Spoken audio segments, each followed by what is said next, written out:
Aghori astro TV கண்டு மகிழுங்கள். தர்மத்தின் வழி செல்ல செல்ல கர்மத்தின் வழி குறையும் அப்பா. லக்னம் பார்த்தீங்கன்னா நல்ல நிலையில் இருக்கிறத எடுத்துக்கிறதா, லக்னம் மறைஞ்சவங்க எல்லாமே பார்த்தீங்கன்னா வாழ்க்கையில் தோற்று போயிடுவாங்க அப்படின்லாம் பார்த்தீங்க அப்படின்னா கிடையாது. அந்த ஜாதகத்தில் பார்த்தீங்கன்னா 3ஆம் இடம் ஒரு ஆண் ஒரு பொண்ணுக்கு ஒரு பையன் ஜாதகத்தை பார்க்குறோம். என்ன காரணம் அப்படின்னா அந்த காது குத்துறதுங்கிறது பார்த்தீங்கன்னா இன்னொரு விஷயமும் இருக்குது. அது பார்த்தீங்கன்னா மாமே மாட்டிக்கிறதா உட்கார வச்சு காது குத்துவாங்க. என்ன காரணம்? அதே மாதிரி பார்த்தீங்கன்னா பாதகாதிபதி ஒரு ஜாதகத்தில் எந்த பாவத்தில் போய் இருக்கோ அந்த பாவத்துக்குண்டான உயிர்காரகத்துவங்கள் வகையில் பிரிவினையை கொடுக்குது.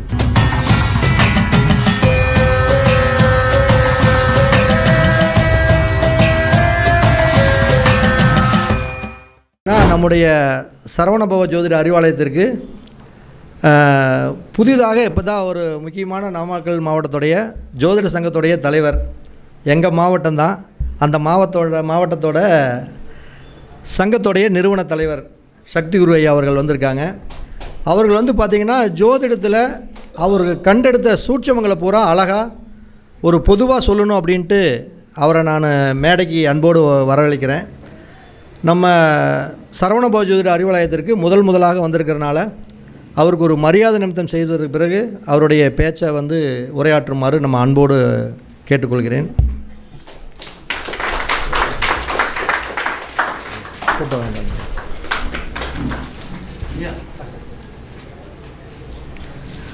ஐயா அவர்களுக்கு முதலாக வந்திருக்காரு.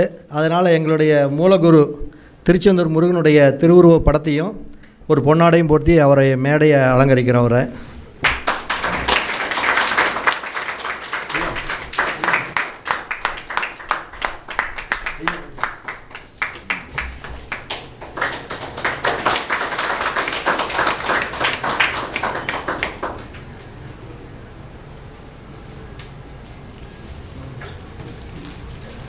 சக்திகுரு சார் அவருடைய உரையை நான் 2-3 இடத்துல வீடியோவில் பார்த்தேன்.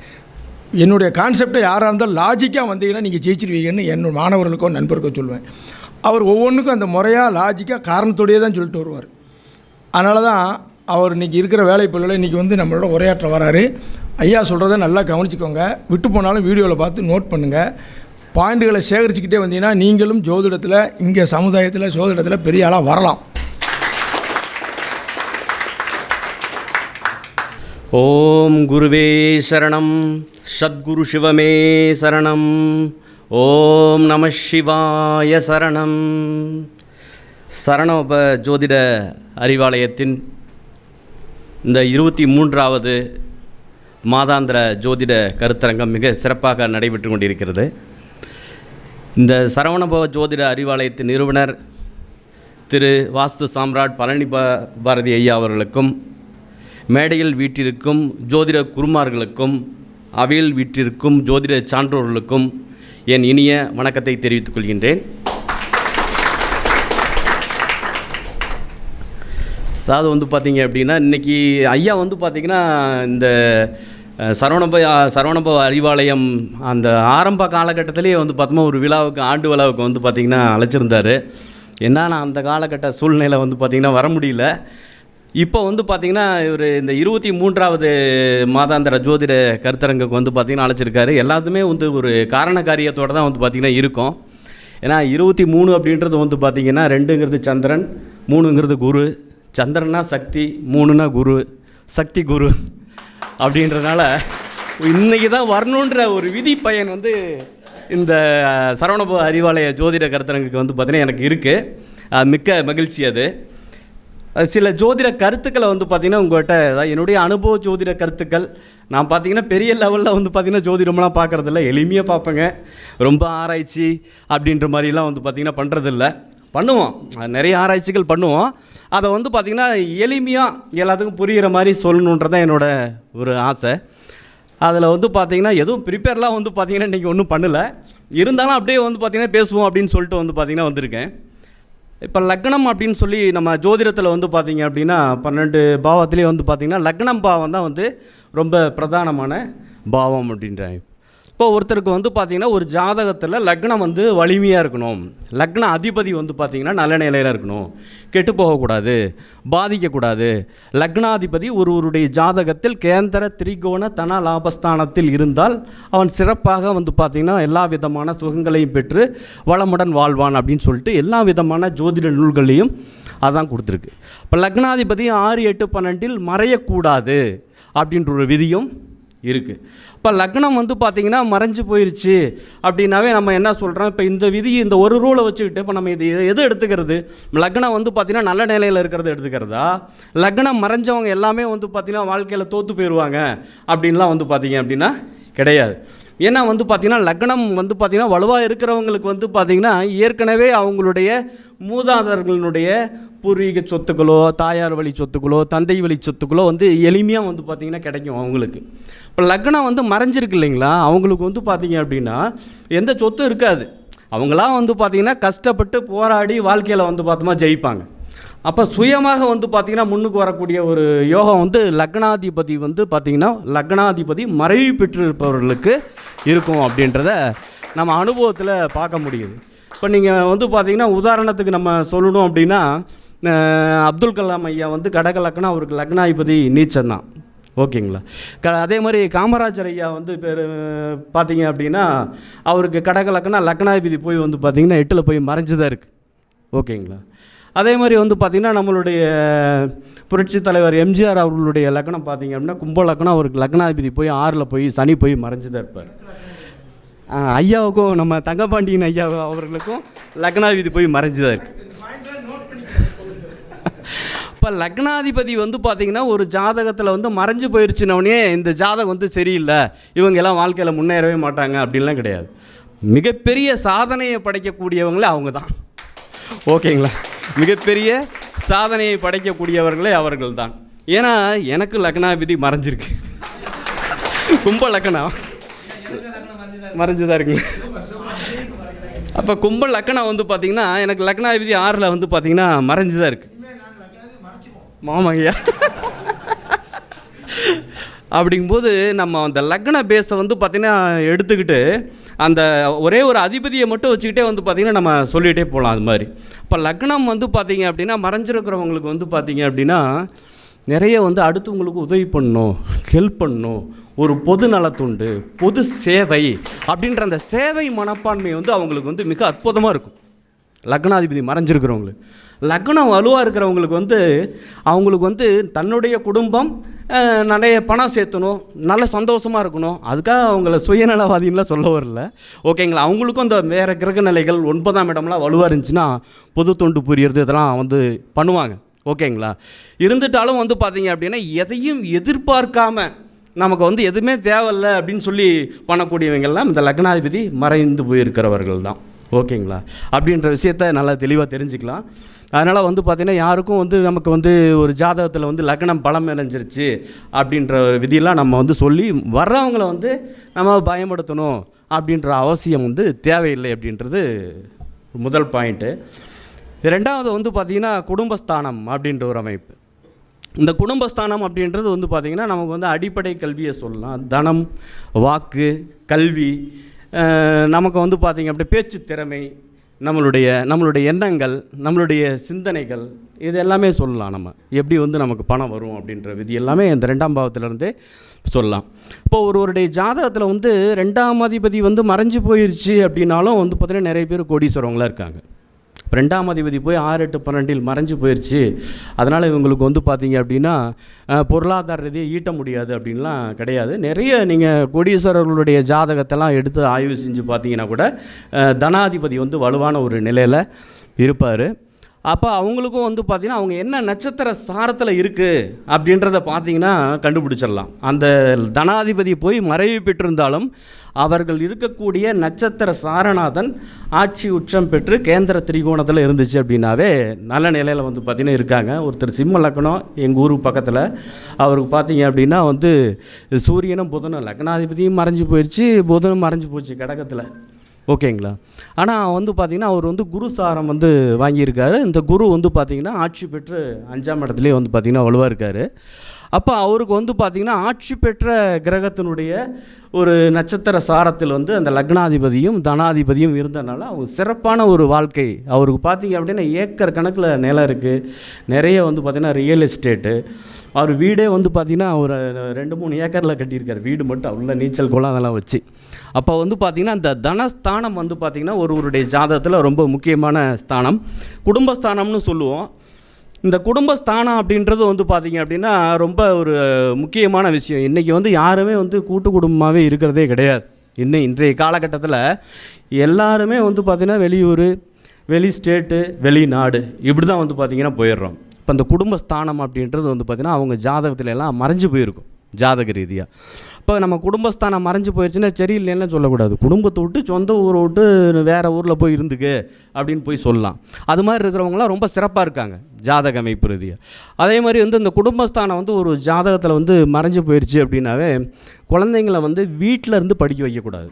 வீட்டில் இருந்து ஒரு இப்போ எப்பயுமே நான் சின்ன குழந்தைங்கள அப்படி சொல்ல மாட்டேன். நான் ஒரு 1st ஸ்டாண்டர்ட்லேருந்து 8th வரைக்கும் வந்து பார்த்திங்கன்னா என்ன தான் குடும்பஸ்தானம் மறைஞ்சிருந்தாலும் அம்மா அப்பா விட்டு பிரியக்கூடாது அப்படின்ற ஒரு எண்ணத்தில் ஒரு 8th மேலே சேர்த்திருங்க அப்படின்ட்டுருவேன். இந்த 2ஆம் இடம் வந்து பார்த்திங்க அப்படின்னா மறைஞ்சு போயிருந்துச்சு அப்படின்னா இதெல்லாம் நம்ம வந்து சொல்லலாம் நம்ம வர்றவங்ககிட்ட. இப்போ அவங்களே கேட்பாங்க, பையனை வந்து ஹாஸ்டலில் சேர்த்தலாமா, வீட்லேயே இருந்து படிக்க வைக்கலாமான்னு சொல்லிட்டு. நீங்கள் நிறைய ஜாதகத்தில் பாருங்கள், 2ஆம் இடம் வந்து வலுவாக இருக்கிறவங்க கேந்திர திரிகோண ஸ்தானத்துலலாம் இருக்கிற குழந்தைங்கள்லாம் வந்து நிச்சயமாக வந்து பார்த்திங்க அப்படின்னா வீட்டிலேருந்தே படிக்கலாம். +2 வரைக்குமே வீட்டிலேருந்து படிக்கிறோம். இன்றைக்கி காலேஜுன்ற ஒரு லெவல் உயர்கல்வி படிக்கும்போது எல்லாருமே வெளியில் தான் போயிடுறோம். ஓகேங்களா? அப்போ அந்த 2ஆம் இடம் வந்து பார்த்திங்கன்னா ஒரு குழந்தை ஜாதகத்தில் மறைஞ்சு போயிருக்கு அப்படின்னாவே நம்ம அவங்கள வந்து ஹாஸ்டலில் வந்து பார்த்திங்கன்னா ஒரு 8வது மேலே படிங்க அப்படின்னு சொல்லலாம். எதுக்காக இந்த பாயிண்ட்டை வந்து சொல்கிறோம் அப்படின்னா, இது வந்து பெண் குழந்தைகள் ஜாதகத்தில் ரொம்ப உன்னிப்பாக கவனிக்கப்பட வேண்டிய ஒரு விஷயமாக இருக்குது. ஏன்னா ஒரு பெண் குழந்தையினுடைய ஜாதகத்தில் லக்னாதிபதியும் மறைவு பெற்று 2ஆம் அதிபதியும் மறைவு பெற்று இருந்துச்சு அப்படின்னா இவங்களை வந்து வீட்டில் வச்சு படிக்க வைக்கிறது ரொம்ப கஷ்டம் அப்படின்னா என்னன்னா ஒரு 10th +2 காலேஜ் படிக்கிற ஸ்டேஜ்லலாம் இவங்க வந்து வீட்டிலேருந்து படித்தாங்க அப்படின்னா தேவையில்லாத அவப்பெயர்கள் ஏற்படுது. இன்றைக்கி இருக்கிற காலகட்டத்தில் நிறைய லவ் மேரேஜஸ்ஸு, பொண்ணு வந்து ஓடி போயிடுச்சு அப்படின்லாம் சொல்கிறோம் இல்லையா? நீங்கள் அது மாதிரி இருக்கக்கூடிய ஜாதகத்தெல்லாம் எடுத்து நீங்கள் அனலைஸ் பண்ணி பாருங்கள். அதில் வந்து கண்டிப்பாக லக்னாதிபதியும் 2ஆம் அதிபதியும் மறைஞ்சு போயோ நீச்சமாயோ போயிருக்கும். இப்போ இந்த குழந்தைங்க இது மாதிரி இருக்கக்கூடிய இந்த பெண் குழந்தைகளை வந்து பார்த்திங்கன்னா நம்ம இதை தெரிஞ்சுக்கிட்டு நம்ம முன்னாடியே சொல்லி ஒரு பாதுகாப்பை வந்து நம்ம பண்ணலாம் ஜோதிட ரீதியாக. இப்போ ஜோதிடமே அதுக்கு தானே, வரவங்களுக்கு வந்து பார்த்திங்க அப்படின்னா ஒரு கைட்லைன்ஸ் அப்படின்றாங்க. நான் வந்து என்னுடைய அனுபவத்தில் ஒருத்தருக்கு 2 பொண்ணுங்க, அவருக்கு வந்து பார்த்திங்க அப்படின்னா முதல் பொண்ணு வந்து இது மாதிரி லக்னமும் 2ஆம் இடம் குடும்பஸ்தானமும் வந்து பார்த்திங்கன்னா மறைஞ்சு போயிருந்துச்சு. நான் சொல்லியிருந்தேன், நான் அந்த பொண்ணு வந்து ஜாதகத்தில் இப்படி வந்து கெட்டு போயிருக்குங்க, இந்த பொண்ணை வீட்டில் இருந்து படிக்க வைக்கக்கூடாது, வெளியில் ஹாஸ்டலில் சேர்த்தி வந்து பார்த்திங்கன்னா படிக்க வைங்க, ஹாஸ்டல்லையே விட்டுருங்க அப்படின்னு சொல்லுவேன். அது நிறைய பேர் வந்து பார்த்திங்கன்னா ஐயோ ஹாஸ்டலில் சேர்த்தனா தானே புள்ள கெட்டு போயிடும் அப்படின்ற மாதிரி கேள்வி கேட்பாங்க. அடுத்த கேள்வி, இல்லை நீங்கள் அதெல்லாம் பயப்படாதீங்க, நீங்கள் எத்தனையோ பிள்ளைங்க வெளியில் படிக்கிறாங்க, நல்லாவே இருக்காங்க, வீட்டில் இருந்தால் தாங்க ஏதாவது தேவையில்லாத பிரச்சனை வருது அப்படின்னு சொன்னேன். அவர் வந்து என்ன சொன்னார், ஐயோ அப்படிலாம் இல்லைங்க, என் பிள்ளை வந்து பார்த்திங்க அப்படின்னா காலேஜ் பஸ்ஸு வந்து பார்த்திங்கன்னா வீட்டுக்கிட்டே வந்து பார்த்திங்கன்னா வந்து இறங்கும், வீட்டுக்கிட்டே ஏறிக்கும், எந்த பிரச்சனையும் இல்லைங்க அப்படின்னாரு. அதுக்கப்புறம் ஒரு 3 மாதம் கழித்து வந்து பார்த்திங்கன்னா வந்தார், இது மாதிரி பொண்ணு வந்து நடுவில் இறங்கி யாரோ ஒருத்தர் போய் கல்யாணம் பண்ணிட்டு கூப்பிட்டு ஓடி போயிடுச்சுங்க அப்படின்னாரு. அப்போ இதெல்லாம் பார்த்திங்கன்னா எவ்வளோ பெரிய விஷயம் பார்த்திங்களா? அதுக்கப்புறம் வந்து பார்த்திங்கன்னா போய் அதை பிரித்து கூப்பிட்டு வந்து அந்த பொண்ணுக்கு படிப்பும் கெட்டு போய் மேரேஜ் லைஃப்பும் வந்து பார்த்திங்கன்னா பாதிச்சு, இது மாதிரி இதெல்லாம் வந்து இந்த ஜோதிடம் அப்படின்றது ஒரு வழிகாட்டுதல் தான். வர்றவங்களுக்கு வந்து எப்படி வந்து பார்த்திங்கன்னா பலன் சொல்கிறதுங்கிறது எதை வேணாலும் சொல்லலாம், சொன்னால் பழிக்கும், வாக்கப்பள்ளி இருந்துச்சுனாவே எதை சொன்னாலும் வந்து பார்த்திங்கன்னா பழிக்கும்.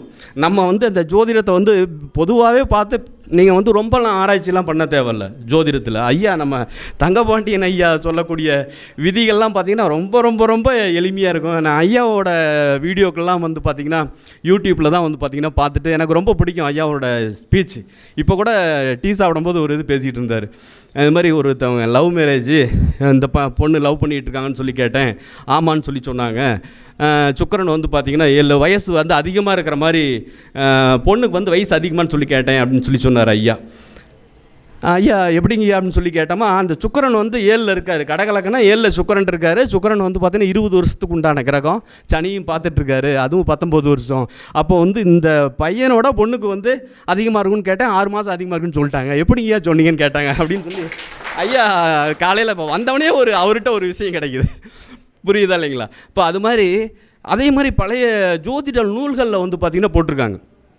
பாரம்பரிய ஜோதிட நூல்களில் 7ல் சுக்கிரன் சனி, 7ல் புதன் சனி, 7ல் வந்து பார்த்திங்கன்னா சந்திரன் சனி இருந்தால் இந்த ஜாதகன் விதவையை திருமணம் செய்வான் அப்படின்ற ஒரு ரூல் இருக்குது. அந்த ரூலை இதையும் பொருத்தி பார்த்தேன். ஐயா சொன்னது கரெக்டாக இருக்குது. இப்போ விதவைங்கிறது ஏற்கனவே வந்து பார்த்திங்கன்னா டைவர்ஸ் ஆன பொண்ணு அல்லது வயசு அதிகமாக கூட இருக்கலாம் இல்லையா? அது மாதிரி அந்த ஏதாவது ஒரு குறைபாட்டுடன் இருக்கக்கூடிய ஒரு நிலை. அப்போ வயசு அதிகமாக இருக்கிறது ஒரு குறை தான், விதவை மேரேஜ் பண்ணுறது ஒரு குறை தான். இந்த ரூல்லாம் பார்த்திங்கன்னா முன்னோர்கள் சொல்லிட்டு போயிருக்காங்க. எனக்கு தெரிஞ்ச ரிஷபலக்கணம் 7ல் சுக்கிரன் சனி. அந்த பொண்ணு வந்து பார்த்திங்க அப்படின்னா மேரேஜ் ஆகி வந்து பார்த்தா வீட்டுக்காரர் வந்து ஆக்சிடெண்ட்டில் இறந்துட்டார். மறுபடியும் வந்து பார்த்திங்கன்னா இந்த பையன் வந்து அந்த பொண்ணை வந்து மேரேஜ் பண்ணுறான். சுக்கிரன் சனி, ரிஷபலக்கணம் 7ல் சுக்கிரன் சனி. 2ஆம் தரமாக இருக்கிற பொண்ணை அந்த கணவர் இறந்த பெண்ணை திருமணம் செஞ்சுக்க நல்லா இருக்குன்னு சொல்லிட்டேன். இப்போ இந்த ரூல்லாம் நம்ம தெரிஞ்சுட்டு தான் தானே சொல்ல முடியும், புரியுது இல்லைங்களா? அப்போ ஜோதிடத்தில் நிறைய விதிகளை வந்து நம்ம முன்னோர்கள் வந்து பார்த்திங்கன்னா சொல்லிட்டு போயிருக்காங்க அப்படின்ட்டு. இப்போ இந்த 2ஆம் இடம் சப்ஜெக்ட்டுக்கு வந்து பார்த்திங்கன்னா வருவோம். இப்போ 2ஆம் இடம் வந்து இப்போ நம்ம எந்த அளவுக்கு முக்கியம் அப்படின்றது இப்போ தெரிஞ்சு போச்சு. அந்த குடும்பம் அந்த லக்னம் கெட்டு போயிருந்து 2ஆம் இடமும் கெட்டு போயிருந்துச்சு அப்படின்னா அவங்கள வந்து வீட்டில் இல்லாமல் வெளியிலேருந்து படிக்க சொல்லணும் அப்படின்றத நம்ம பார்த்துக்கணும். அதேமாதிரி 2ஆம் இடம் அப்படின்றது வந்து பார்த்திங்க அப்படின்னா நமக்கு வந்து நம்மளுடைய சொத்து சேர்க்கைகள் சொல்லலாம். சொத்து சேர்க்கைகள், ஏன்னா 4ஆம் பாவத்திற்கு லாபஸ்தானம் இல்லையா 2ஆம் இடம், 4ஆம் பாவத்திற்கு லாபஸ்தானம். அதை வந்து என்ன சொல்கிறாங்க அப்படின்னா கிரயஸ்தானம்னு சொல்லுது, கிரய ஸ்தானம் அப்படின்ட்டு. இப்போ நான் சொல்லுவேன், யாருக்கா 2ஆம் அதிபதி திசா புத்தி இருந்தால் கண்டிப்பாக கிரயம் பண்ணுவேன், நிலம் வாங்கினேன்னு கேட்பேன். ஆமாம்மா, புரியுது இல்லைங்களா? அப்போ 2ஆம் இடம் அப்படின்றது நான் ஒரு புதுசாக ஒரு கான்செப்ட் உருவாக்கினேன். அதாவது வந்து குலதெய்வம்னா 5ஆம் இடம் தான் சொல்லிகிட்டு இருப்போம், குலதெய்வம்னா 5ஆம் இடம் தான் சொல்லிகிட்டு இருப்போம். ஆனால் என்னுடைய அனுபவத்தில் நானாக ஒரு விதத்தில் வந்து பார்த்தோமா திங்க் பண்ணி நம்ம வந்து ஏன் 2ஆம் இடமா குலதெய்வத்தை வச்சுக்கூடாது? 2ஆம் இடம் தானே வந்து பார்த்தோமா குடும்பம், 2ஆம் இடம் தானே குலம், 2ஆம் இடம் தானே குடும்ப தெய்வம். அப்போ குடும்ப தெய்வம் தானே குலதெய்வம் ஆகுது. அப்போ 2ஆம் இடம் வலுவாக இருந்துச்சுன்னா ஒருத்தவங்களுக்கு குலதெய்வத்தினுடைய அனுகிரகம் பூரணமாக கிடைக்கும். நீங்கள் செக் பண்ணி பாருங்கள். 2ஆம் இடம் வலுவாக இருந்துச்சுனாவே குலதெய்வத்தினுடைய அனுகிரகம் பூரணமாக கிடைக்கும். நான் கேட்பேன், யாருக்கா 2ஆம் அதிபதி இப்போ குழந்தைங்க ஜாதகத்தை வந்து பார்த்திங்கன்னா பார்ப்பேன். நான் வந்து பார்த்திங்க அப்படின்னா பெரும்பாலும் வந்து குழந்தைகளுடைய ஜாதகம் எங்களை வில்லேஜ் ஏரியாங்களா நம்ம இருக்கிறதெல்லாம், அதனால் வந்து பார்த்திங்க அப்படின்னா அந்த குழந்தைங்க ஜாதகத்தை வச்சு பார்க்குறதுல அவ்வளோ ஒரு ஈடுபாடு நம்ம ஏரியா ஃபுல்லாகவே. சொல்லுவாங்க அதெல்லாம் அவங்கவுங்களுக்கு அவங்கவுங்க ஜாதகம் தான் பழிக்கும், அவங்கவுங்க ஜாதகம் தான் பேசும் அப்படின்லாம் வந்து பார்த்திங்க அப்படின்னா சொல்லுவாங்க. அது அப்போ நம்ம குழந்தைங்க ஜாதகத்தை வச்சு பாருங்கன்னா கூட இவருக்கு ஒன்றும் தெரியலையே எடுக்குதுன்னு போயிடுவோம், புரியுதா இல்லைங்களா? எதுக்காக சொல்கிறோம் அப்படின்னா அவங்கவுங்க ஜாதகம் அவங்களுக்கு பேசும், அது உண்மையெல்லாம் சொல்லலை. அப்புறம் எதுக்கு ஒரு குழந்தை ஜாதகத்தில் 4ஆம் இடம் அம்மா ஸ்தானம், 9ஆம் இடம் அப்பா ஸ்தானம், 5ஆம் இடம் மாமே ஸ்தானம், 7ஆம் இடம் மனைவி ஸ்தானம், 7ஆம் இடம் வந்து அம்மாயி ஸ்தானம், 12ஆம் இடம் தாத்தா ஸ்தானம், இப்போ 5ஆம் இடம் பாட்டன் ஸ்தானம்லாம் வச்சுருக்காங்க, புரியுதா இல்லைங்களா? அப்போ நமக்கு வந்து ஒரு ஜாதகத்தில் எந்த ஜாதகமாக இருந்தாலும் சரி, உனக்கு மாமனுக்கு எப்படி இருக்குது அப்படின்னு கேட்குறாங்களா இல்லையா? பாட்டனுக்கு எப்படி இருக்குது, அம்மாயிக்கு எப்படி இருக்குது, தாத்தாவுக்கு எப்படி இருக்குது அப்படின்னு சொல்லி கேட்குறாங்க. நேற்று வந்து பார்த்திங்க அப்படின்னா ஒரு ஜாதகம் வந்து பார்த்துக்கிட்டு இருந்தேன். கும்ப லக்னம், அந்த குழந்தை ஜாதகம் தான் என்கிட்ட பெரும்பாலும் எல்லாம் வில்லேஜ் சைடுனால குழந்தைங்க ஜாதகம் தான் கொண்டு வருவாங்க. அதில் வந்து பார்த்திங்கன்னா கும்ப லக்னம் பார்த்துக்கிட்டு இருந்தேன். பார்த்துட்டு கோச்சார சந்திரன் நேற்று எங்கே போயிருந்தார்? மிதுனத்தில் இருந்தாரா? மிதுனத்தில் இருந்தார். அப்போ வந்து பார்த்திங்கன்னா 5ஆம் இடம் பாட்டனுக்கு ஏதாவது பிரச்சனையாங்க அப்படின்னு சொல்லி கேட்டேன். ஏன்னா 6 கூட 5ல் போயிருக்காரு இல்லையா? பாட்டன் இப்போ தாங்க வந்து பார்த்தோமா அவருக்கு கைகள் வரம் போய் ஹாஸ்பிட்டலில் சேர்த்துருக்குங்க. ஹாஸ்பிட்டலுக்கு ஏற்ற மாதிரி நீங்கள் உங்களை கேட்டோம், நீங்கள் இருக்கிறீங்க எங்கே ஜோசியம் பார்க்கணும்னு சொன்னாங்க, உங்களை வந்து பார்க்க வந்தோம் அப்படின்னு சொன்னாங்க. அப்போ அந்த சந்திரன் நாடி அப்படின்ற விஷயம், அந்த கோச்சார சந்திரன் வந்து நம்ம லக்னத்துக்கு எங்கே போயிட்டுருக்கோ அதை டச் பண்ணாவே ஈஸியாக அப்போ அவங்க எதுக்கு வந்திருக்காங்கன்ற விஷயம் தெரியுது இல்லையா அப்படின்ட்டு. அப்போ அது மாதிரி வந்து பார்த்திங்க அப்படின்னா இந்த 2ஆம் பாவம் அப்படின்ற ஒரு விஷயம் வந்து பார்த்திங்கன்னா கிரயஸ்தானம் அப்படின்றது ரொம்ப முக்கியமான ஸ்தானம். அதனால் கிரயம் பண்ணலாம் 2ஆம் அதிபதியினுடைய திசாபுத்தி காலகட்டத்தில். அதேமாதிரி கோயில் கும்ப விஷயங்கள் நடக்குதா, உள்ளூர் 2ஆம் இடங்கிறது நான் என்ன சொல்லுவேன்னா சொந்த ஊர்னு கூட சொல்லுவேன். 2ஆம் இடத்தை நானாக எடுத்துக்கிறது. 2ஆம் இடத்தை சொந்த ஊர் அப்படின்ற. அப்போ வந்து ஒருத்தருக்கு 2ஆம் இடம் வலுவாக இருந்தால் மட்டுமே சொந்த ஊரில் குடியிருக்க முடியும். 2ஆம் இடம் வலுவாக, ஏன்னா குடும்பம், நம்ம குடும்பம், நம்மளுடைய குலம், நம்மளுடைய சொந்தக்காரன், நம்மளுடைய பங்காளி எல்லாமே அங்கே தான் இருக்கும். அது வலுவாக இல்லைன்னா சொந்த ஊர் விட்டு வெளியில் போயிடணும். அப்போ நான் ஒருத்தருக்கு 2ஆம் இடம் கெட்டு போய் அதே இடத்துலேயே வந்து பார்த்திங்கன்னா நான் இருந்துகிட்ருக்கேன், அந்த இடத்துல வந்து பார்த்தோம்னா இருப்பாங்க. நிறைய பேர் ஜாதகத்தில் பார்க்கலாம் 2ஆம் இடம் கெட்டு போயிருக்கும். 2ஆம் இடம் நீச்சமாக 6, 8, 12 மறைஞ்சோ அல்லது கடுமையான பாவகிரகங்களால் பார்க்கப்பட்டோ இது மாதிரிலாம் வந்து பார்த்திங்கன்னா இருக்கும். அவங்க ஜாதகத்தில் வந்து பார்த்திங்கன்னா நீங்கள் சொந்த ஊரில் இருக்கிற வரைக்கும் நீங்கள் முன்னேறவே முடியாதுன்றேன். புரியுதா இல்லைங்களா? ஒரே பாயிண்ட், சொந்த ஊரை விட்டு வெளியில் போனீங்கன்னா மட்டும்தான் முன்னேற்றம் அப்படின்றேன். நீங்கள் வேணால் ப்ராக்டிக்கலாக செக் பண்ணி பாருங்கள். நிறைய ஜாதகத்தில் செக் பண்ணி ஒரு பக்கத்து ஊராக மாறணும். அப்படி மாறலைன்னா கஷ்டம்தான். அப்படி அதே மாதிரி 5ஆம் இடத்துக்கு அப்படி தான். ஒருத்தர் 5ஆம் இடம் பூர்வ புண்ணிய ஸ்தானம்னு சொல்கிறோம் இல்லைங்களா? 5ஆம் இடம் பூர்வ புண்ணிய ஸ்தானம் அப்படின்னு சொல்கிறோம். இப்போ இந்த 5ஆம் இடம் வந்து பார்த்திங்கன்னா ரொம்ப முக்கியம். 5ஆம் இடம் அப்படின்ற ஒரு அமைப்பு வந்து ஒரு ஜாதகத்தில் நீச்சமாகவோ 6, 8, 12 மறைந்தோ பலம் குறைஞ்சிருந்துச்சுன்னா பாட்டனோட சொத்து, மூதாரங்களுடைய சொத்து, பூர்வீக சொத்தில் இருந்தால் விருத்தி அடைகிறதே இல்லை. இதுவும் ப்ராக்டிக்கலாக பார்த்துட்ருக்கேன். அப்போ இவங்களை முன்னேற்றணும் அப்படின்னா அந்த பூர்வீக ஊரில் விட்டு வெளியில் வாங்கன்னு சொல்லிடுவேன் நான். நிறைய பேர் அதே மாதிரி வந்திருக்காங்க. வந்து நான் சொன்ன மாதிரி வேறு ஊருக்கு வந்து சொந்தமாக நிலம் வாங்கி வீடு கட்டி அருமையாக இருக்கிறவங்களாம் நிறைய பேர். அதனால் சொல்கிறேன். ஏன்னா வந்து ஒரு சிலர் அதெல்லாம் விட்டுவிட்டு எங்கேயும் தோட்டங்காடெல்லாம் இருக்குது, அதனால் விட்டுவிட்டு எங்கேயே வந்து பத்தமாக வர்றதுன்னா அப்புறம் இருக்கிறத கொஞ்சம் கொஞ்சமாக அழிச்சிக்கிட்டே வர வேண்டியது தான். இது நடக்கும், கண்டிப்பாக நடக்காமல் இருக்காது. அப்போ இதெல்லாம் நம்ம வந்து ப்ராக்டிக்கலாக நம்ம சிம்பிளான விஷயந்தான் நம்ம பார்த்து அவங்களுக்கு இது நீங்கள் வந்து இப்போ நான் சொல்கிறது சாதாரணமாக தான் தெரியும். ஆனால் அதனுடைய உள்ளார்ந்து போய் பார்த்தீங்கன்னா அவங்களுக்கு அதனால எவ்வளோ ஒரு பெனிஃபிட் அப்படின்றது அவங்க அந்த இடத்த விட்டு வெளியில் வந்ததுக்கப்புறம் தான் தெரியும். இப்போ ஒருத்தருக்கு பூர்வீகம் வலுவாக இருந்துச்சு, 5ஆம் இடம் வலுவாக இருந்துச்சுன்னா பூர்வீகத்தில் இருக்க சொல்லுங்கள். 7ஆம் இடம் வந்து பார்த்தீங்க அப்படின்னா அம்மாயி சம்மந்தப்பட்ட ஸ்தானம் 7ஆம் இடம். அப்போ ஒரு ஜாதகத்தில் வந்து 7ஆம் இடம் அம்மாயி ஸ்தானம் அப்படின்னா அம்மாயினுடைய சொத்துக்கள் வலுவாக இருக்கும். 7ஆம் அதிபதி வலுவாக இருந்துச்சு அப்படின்னா அம்மாயினுடைய சொத்துக்கள் வலுவாக இருக்குன்னு அர்த்தம். இப்போ அந்த இடத்துல வந்து பார்த்தீங்க அப்படின்னா அவங்க இருந்தாங்க. நிறைய பேர் பாருங்கள் 7ஆம் இடம் நல்ல நிலையில் இருக்கிறாங்க, அம்மாயி வீட்டில் வளருவாங்க. அதே மாதிரி ஒரு ஜாதகத்தில் குருச்சந்திரன் சேர்ந்துருந்துச்சு, குருச்சந்திரன் பார்த்துருந்துச்சுனால அந்த குழந்தை அம்மாயி வீட்டில் வளரும். அப்போ அவங்கெல்லாம் வந்து நீங்கள் இருக்க சொல்லலாம் தாராளமாக. அம்மாயி வீட்டில் இருக்கிறவங்களாம் நல்ல டெவலப் ஆகுறாங்க. ஆனால் 7ஆம் அதிபதி நீச்சமாய கெட்டு போய் அந்த இடத்துல இருந்தாங்களா கடைசி வரைக்கும் கஷ்டப்பட்டுகிட்டே இருக்காங்க அப்படின்ற ஒரு விஷயத்தையும் நம்ம பார்க்க முடியுது. அதனால் 2ஆம் இடம் கிரயஸ்தானம்னு சொல்லி பார்த்தோம், 2ஆம் இடம் குலதெய்வ அனுகிரகத்தையும் கொடுக்குன்னு சொல்லி பார்த்தோம், 2ஆம் இடம் நம்ம சொந்த ஊர் அப்படின்ற விஷயத்தையும் பார்த்தோம். ஓகேங்களா? அடுத்து 3ஆம் பாவம். இப்போ இந்த 3ஆம் பாவம் அப்படின்றது வந்து பார்த்திங்க அப்படின்னா ஒருத்தருக்கு வந்து பார்க்கும்போது நமக்கு வந்து வீரம், தைரியம், வெற்றி ஸ்தானம் அப்படின்னு சொல்லுது ஜோதிட சாஸ்திரம். அப்போ இந்த 3ஆம் இடம் வந்து ஒரு ஜாதகத்தில் வந்து வலுவாக இருந்துச்சு அப்படின்னாவே எதையுமே துணிஞ்சு செய்வாங்க. அதில் 3ல் சுபக்கிரகம் இருக்கிறத விட பாபகிரகம் சனி, ராகு இதெல்லாம் இருந்துச்சுன்னா போல்ட் அடிப்பாங்க. ஓகேங்களா? அப்போ அந்த 3ல் பாவகிரகங்கள் இருக்கிறது அவ்வளோ சிறப்பு.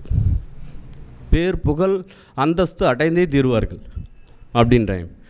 அப்போ வந்து பார்த்திங்கன்னா இந்த 3ஆம் பாவம் அதிபதி நல்ல நிலையில் இருக்கணும், 3ஆம் பாவ அதிபதி வலுவாக இருக்கணும், 3ஆம் பாவ அதிபதி கெட்டு போகக்கூடாது. இப்போ 3ஆம் பாவம் வந்து பார்த்திங்கன்னா ஜோதிடம், சாஸ்திரம், சம்பிரதாயங்கள், புராண இதிகாசம் அத்தனையும் 3ஆம் பாவத்துக்குள்ளே வருது. 3ஆம் பாவத்தில் யாருக்கெல்லாம் 3ஆம் அதிபதி ஆட்சி உச்சம் பெற்று நல்ல நிலையில் இருக்கின்றதோ அவர்கள் ஜோதிடத்தால் புகழ் பெறுவார்கள். ஜோதிடத்தால் புகழ் பெறுவார்கள். செக் பண்ணி பார்த்துக்குங்க.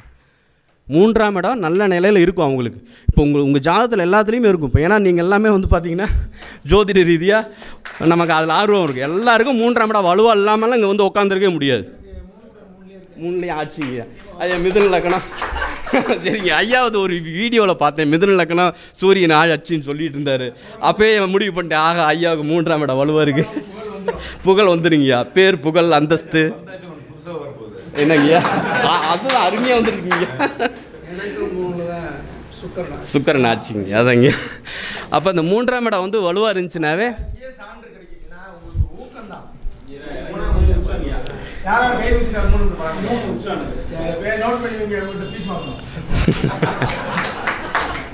அதே மாதிரி வந்து பார்த்திங்கன்னா 2 குடையவன் 3ல் இருந்தாவோ 3 குடையவன் வந்து 2ல் இருந்தாவோ ஜோதிடத்தால் வந்து நல்ல புகழ் பெறலாம்.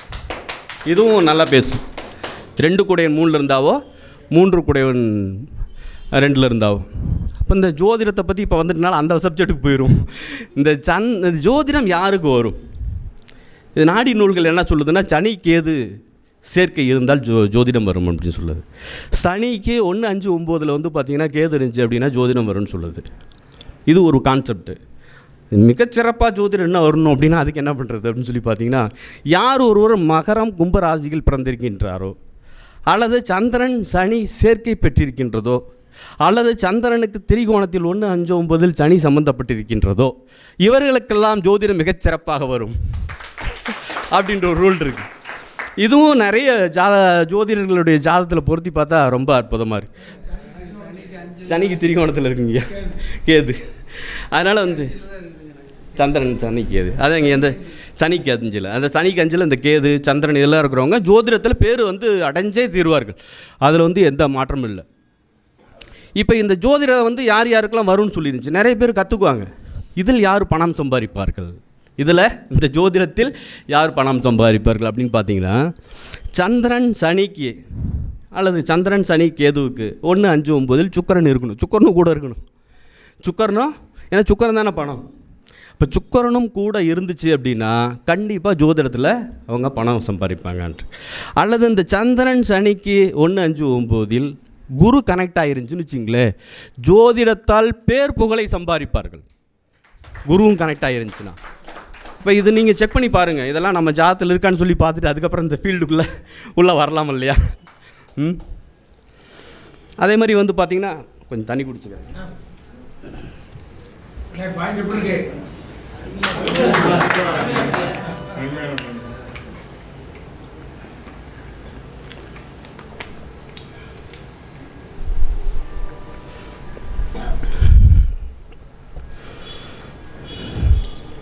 இப்போ 3ஆம் பாவத்துக்கே வந்துடுவோம்.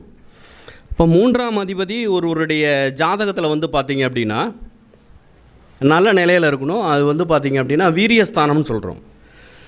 இந்த 3ஆம் இடத்தை வந்து ஆராய்ச்சி பண்ணுறதுக்கு வீரியஸ்தானம் தான் நமக்கு அதில் முக்கியமான ஒரு பாயிண்ட். 3ஆம் அதிபதி ராசி சக்கரத்தில் கேந்திர திரிகோணம் ஆட்சி உச்சமெல்லாம் பெற்றிருந்து நவாம்சத்தில் நீச்சமாச்சு அப்படின்னா குழந்தை கிடைக்கிறதில்ல, குழந்தை கிடைக்க மாட்டேங்குது. அல்லது 3ஆம் அதிபதி நீச்ச சாரத்தில் இருந்தாலும் குழந்தை பாக்கியம் கிடைக்கிறதில்ல. அல்லது 3ஆம் அதிபதியுடன் சனி புதன் கேது இதெல்லாம் அழிக்கிறவங்க இல்லையா, சனி புதன் கேதெல்லாம் இதெல்லாம் சம்மந்தப்பட்டிருந்துச்சினாலும் அவங்களுடைய வீரியத்தன்மையில் குறைபாடு இருக்கும். அல்லது 3ஆம் அதிபதியுடன் சுக்கிரன் சந்திரன் நீர் கிரகங்கள் சம்மந்தப்பட்டு இருந்தாலும் அவங்களுக்கு அந்த வீரியத்தன்மையில் குறைபாடு இருக்குது. அப்போ வந்து பார்த்திங்கன்னா நிறைய பேருக்கு 3ஆம் இடம் வந்து ரொம்ப முக்கியமான ஸ்தானம். இப்போ நம்ம ஒரு பொருத்தம் பார்க்கணும் அப்படின்னா அந்த ஜாதகத்தில் வந்து பார்த்திங்கன்னா 3ஆம் இடம், ஒரு ஆண் ஒரு பொண்ணுக்கு ஒரு பையன் ஜாதகத்தை பார்க்குறோம். 3ஆம் அதிபதி நான் பார்க்குறது அப்படி தான், 3ஆம் இடம் நல்லா இருக்கான்னு பார்ப்பேன். என்ன காரணம் அப்படின்னா ஒரு பொண்ணு வந்து பார்த்திங்கன்னா என்கிட்ட வந்து ஜாதகம் பார்த்துச்சுங்க. ஒரு பொண்ணு வந்து என்கிட்ட வந்து ஜாதகம் பார்த்துச்சு. அவங்க ஜாதகத்தையும் அந்த வீட்டுக்காரர் ஜாதகத்தையும் கொடுத்துச்சு. அதில் வந்து பார்த்திங்க அப்படின்னா அந்த வீட்டுக்காரர் ஜாதகத்தில் 3ஆம் அதிபதி நீச்சமாக இருந்துச்சு. இவர் கூட நான் வந்து பார்த்திங்கன்னா வாழவே இல்லைங்கன்றுச்சு. ஏன் 3ஆம் இடம் நீச்சம், வீரியம் இல்லை, டைவர்ஸ் பண்ணுறதுக்காக கேட்க வந்தாங்க சார்னு சொன்னிச்சு. இப்போ இது வந்து பார்த்திங்க அப்படின்னா எந்த ஜோதிட நூலில் இருக்கணுமோ தெரியாது. என் ரியலாக வந்து பார்த்திங்கன்னா நான் பார்த்துட்டேன். அந்த பொண்ணு அவளை கண்ணீர் விட்டு அழுகுது. அப்போ நமக்கு இந்த 3ஆம் அதிபதி வந்து பார்த்திங்கன்னா ராசியில் நீச்சமாக இருந்தவளோ அதில் அம்சத்தில் நீச்சம் பெற்றிருந்தாலோ நமக்கு வந்து இந்த இது மாதிரி ஜாதகத்தை சேர்த்தக்கூடாது அப்படின்னு சொல்லி அன்றைக்கி முடிவெடுத்தேன். புரியுதா இல்லைங்களா? அதுலேருந்து 3ஆம் இடம் வந்து ரொம்ப பொருத்தம் பார்க்கறதுலாம் ரொம்ப அக்யூரேட்டாக பார்ப்பேன். ஓகேங்களா, நல்லா இருக்கா அப்படின்றத ஃபஸ்ட்டு பார்த்து. 3ஆம் அதிபதி நீச்ச சாரம் ஏறக்கூடாது, 3ஆம் அதிபதி 6, 8, 12 மறையக்கூடாது, 3ஆம் அதிபதி சனி ராகு கேது போன்ற கிரகங்கள் பார்க்கப்படாது, 3ஆம் அதிபதி நவாம்சத்தில் நீச்சமாகக்கூடாது. இதெல்லாம் பார்த்துக்குங்க. அதே மாதிரி 3ஆம் இடம் அந்த காது குத்துறது, 3ஆம் இடம் காது குத்துறது. இப்போ நேற்று ஒரு ஜாதகம் பார்க்கும்பொழுது வந்து பார்த்திங்கன்னா துலாம் லக்னம் 7 குரு ஒரு குழந்தை ஜாதகத்தில் அவங்க மெயினாக வந்து பார்த்திங்கன்னா வந்ததே வந்து குழந்தைக்கு வந்து 13 வயசு ஆயிடுச்சு காது குத்துணுங்க அப்படின்னு சொல்லி வந்து பார்த்திங்கன்னா கேட்டாங்க. 13 வயசு ஆயிடுச்சு காது குத்தணும் அப்படின்னு சொல்லி வந்து பார்த்திங்கன்னா கேட்டாங்க. அப்போ வந்து பார்த்திங்கன்னா நான் 3ஆம் அதிபதி போய் மேசத்தில் இருக்கார் குரு. இப்போ ரிஷபத்துக்கு வந்துட்டாரா, அப்போ 13 வயசு ஆயிடுச்சா, 12 முடிஞ்சு. இந்த குரு வந்து சுக்கரனோட நட்சத்திரத்தில் இருக்கார். சுக்கரன் வந்து நீச்சமாக இருக்குது துலாம் லக்னத்துக்கு 12ல். சுக்கரன் துலாம் லக்னத்துக்கு 12ல். அப்போ நீச்ச சாரத்தில் 3ஆம் அதிபதி இருக்குது. 13 வயசு வரைக்கும் இவங்களால் காது குத்த முடியல. ஏன்னா குருவுக்கு வந்து அந்த ஏஜ் வரைக்குமே குருவுக்கு ஒரு சுற்று 12 வருஷம், 13 வயசு வரைக்கும் காது குத்தலை. இனிமேட்டு தான் குத்தணும், ரைட்டு குத்திடலாம் அப்படின்னு சொல்லிட்டு இப்போ குத்தலாமான்னு சொல்லி கேட்டுச்சு இந்த ஆவணி மாதம். நான் என்ன சொன்னேன் அப்படின்னு பார்த்தோமா, 3ஆம் இடம் நீச்ச சாரத்தில் இருக்குது. இப்போ ராகு கேது புத்தி ஏதோ ஒன்று ஓடிட்டுருக்குன்னு ஒரு 10 மாதத்துக்கு. கோச்சாரத்தில் 3ஆம் அதிபதி குரு லக்னத்திற்கு 8ல் மறைஞ்சிட்டார். எப்படி இருக்குது? கோச்சாரத்தில் குரு இப்போ 8லாம் இருக்குது துலாம் லக்னத்துக்கு, 3ஆம் அதிபதி காது குத்துறது அது மறைஞ்சு போயிட்டார். கோச்சார கேதுவுக்கு திரிகோணத்தில் இருக்கார். எப்படி பார்க்கணும்? கோச்சார கேதுனாவே வில்லங்கன்னு தான். இன்னும் ஒரு வருஷத்துக்கு குத்தாதேன்ட்டு அடுத்த வருஷம் குத்திக்கலாம். பாருங்கள், நம்ம அவங்க கேட்குற கொஸ்டினுக்கு இப்படி எளிமையாக பலன் சொல்லலாம். ரொம்பலாம் வந்து பார்த்திங்கன்னா அல்ட்டிக்கெலாம் தேவையில்லை. ரொம்ப போட்டு திசா புத்தியா அது இதெல்லாம் போட்டு ஒன்றும் பண்ண தேவையில்லை. அப்படியே பொறுமையாக அப்படியே பார்த்தீங்கன்னாவே கிரகங்கள் உங்களுக்கு சொல்லிக் கொடுக்கும், கிரகங்கள் நமக்கு சொல்லிக் கொடுக்கும், அவ்வளோதான் அப்படின்றேன். அப்போ இந்த காது குத்தன்ற ஒரு விஷயம் ரொம்ப முக்கியமான விஷயம். அதேமாதிரி 3ஆம் இடத்துல குருநாதர் இது எனக்கு சொல்லிக் கொடுத்தது அவர் இந்த ஒரு பாயிண்ட்டு. ஏன்னா இதை நான் எல்லாம் செக் பண்ணி பார்த்தேன், ரொம்ப கரெக்டாக இருந்துச்சு. 3ஆம் இடத்தில் நீச்ச கிரகம் இருக்கா, காது குத்தன்னைக்கு இது தகராறே நடக்குன்றுவார்.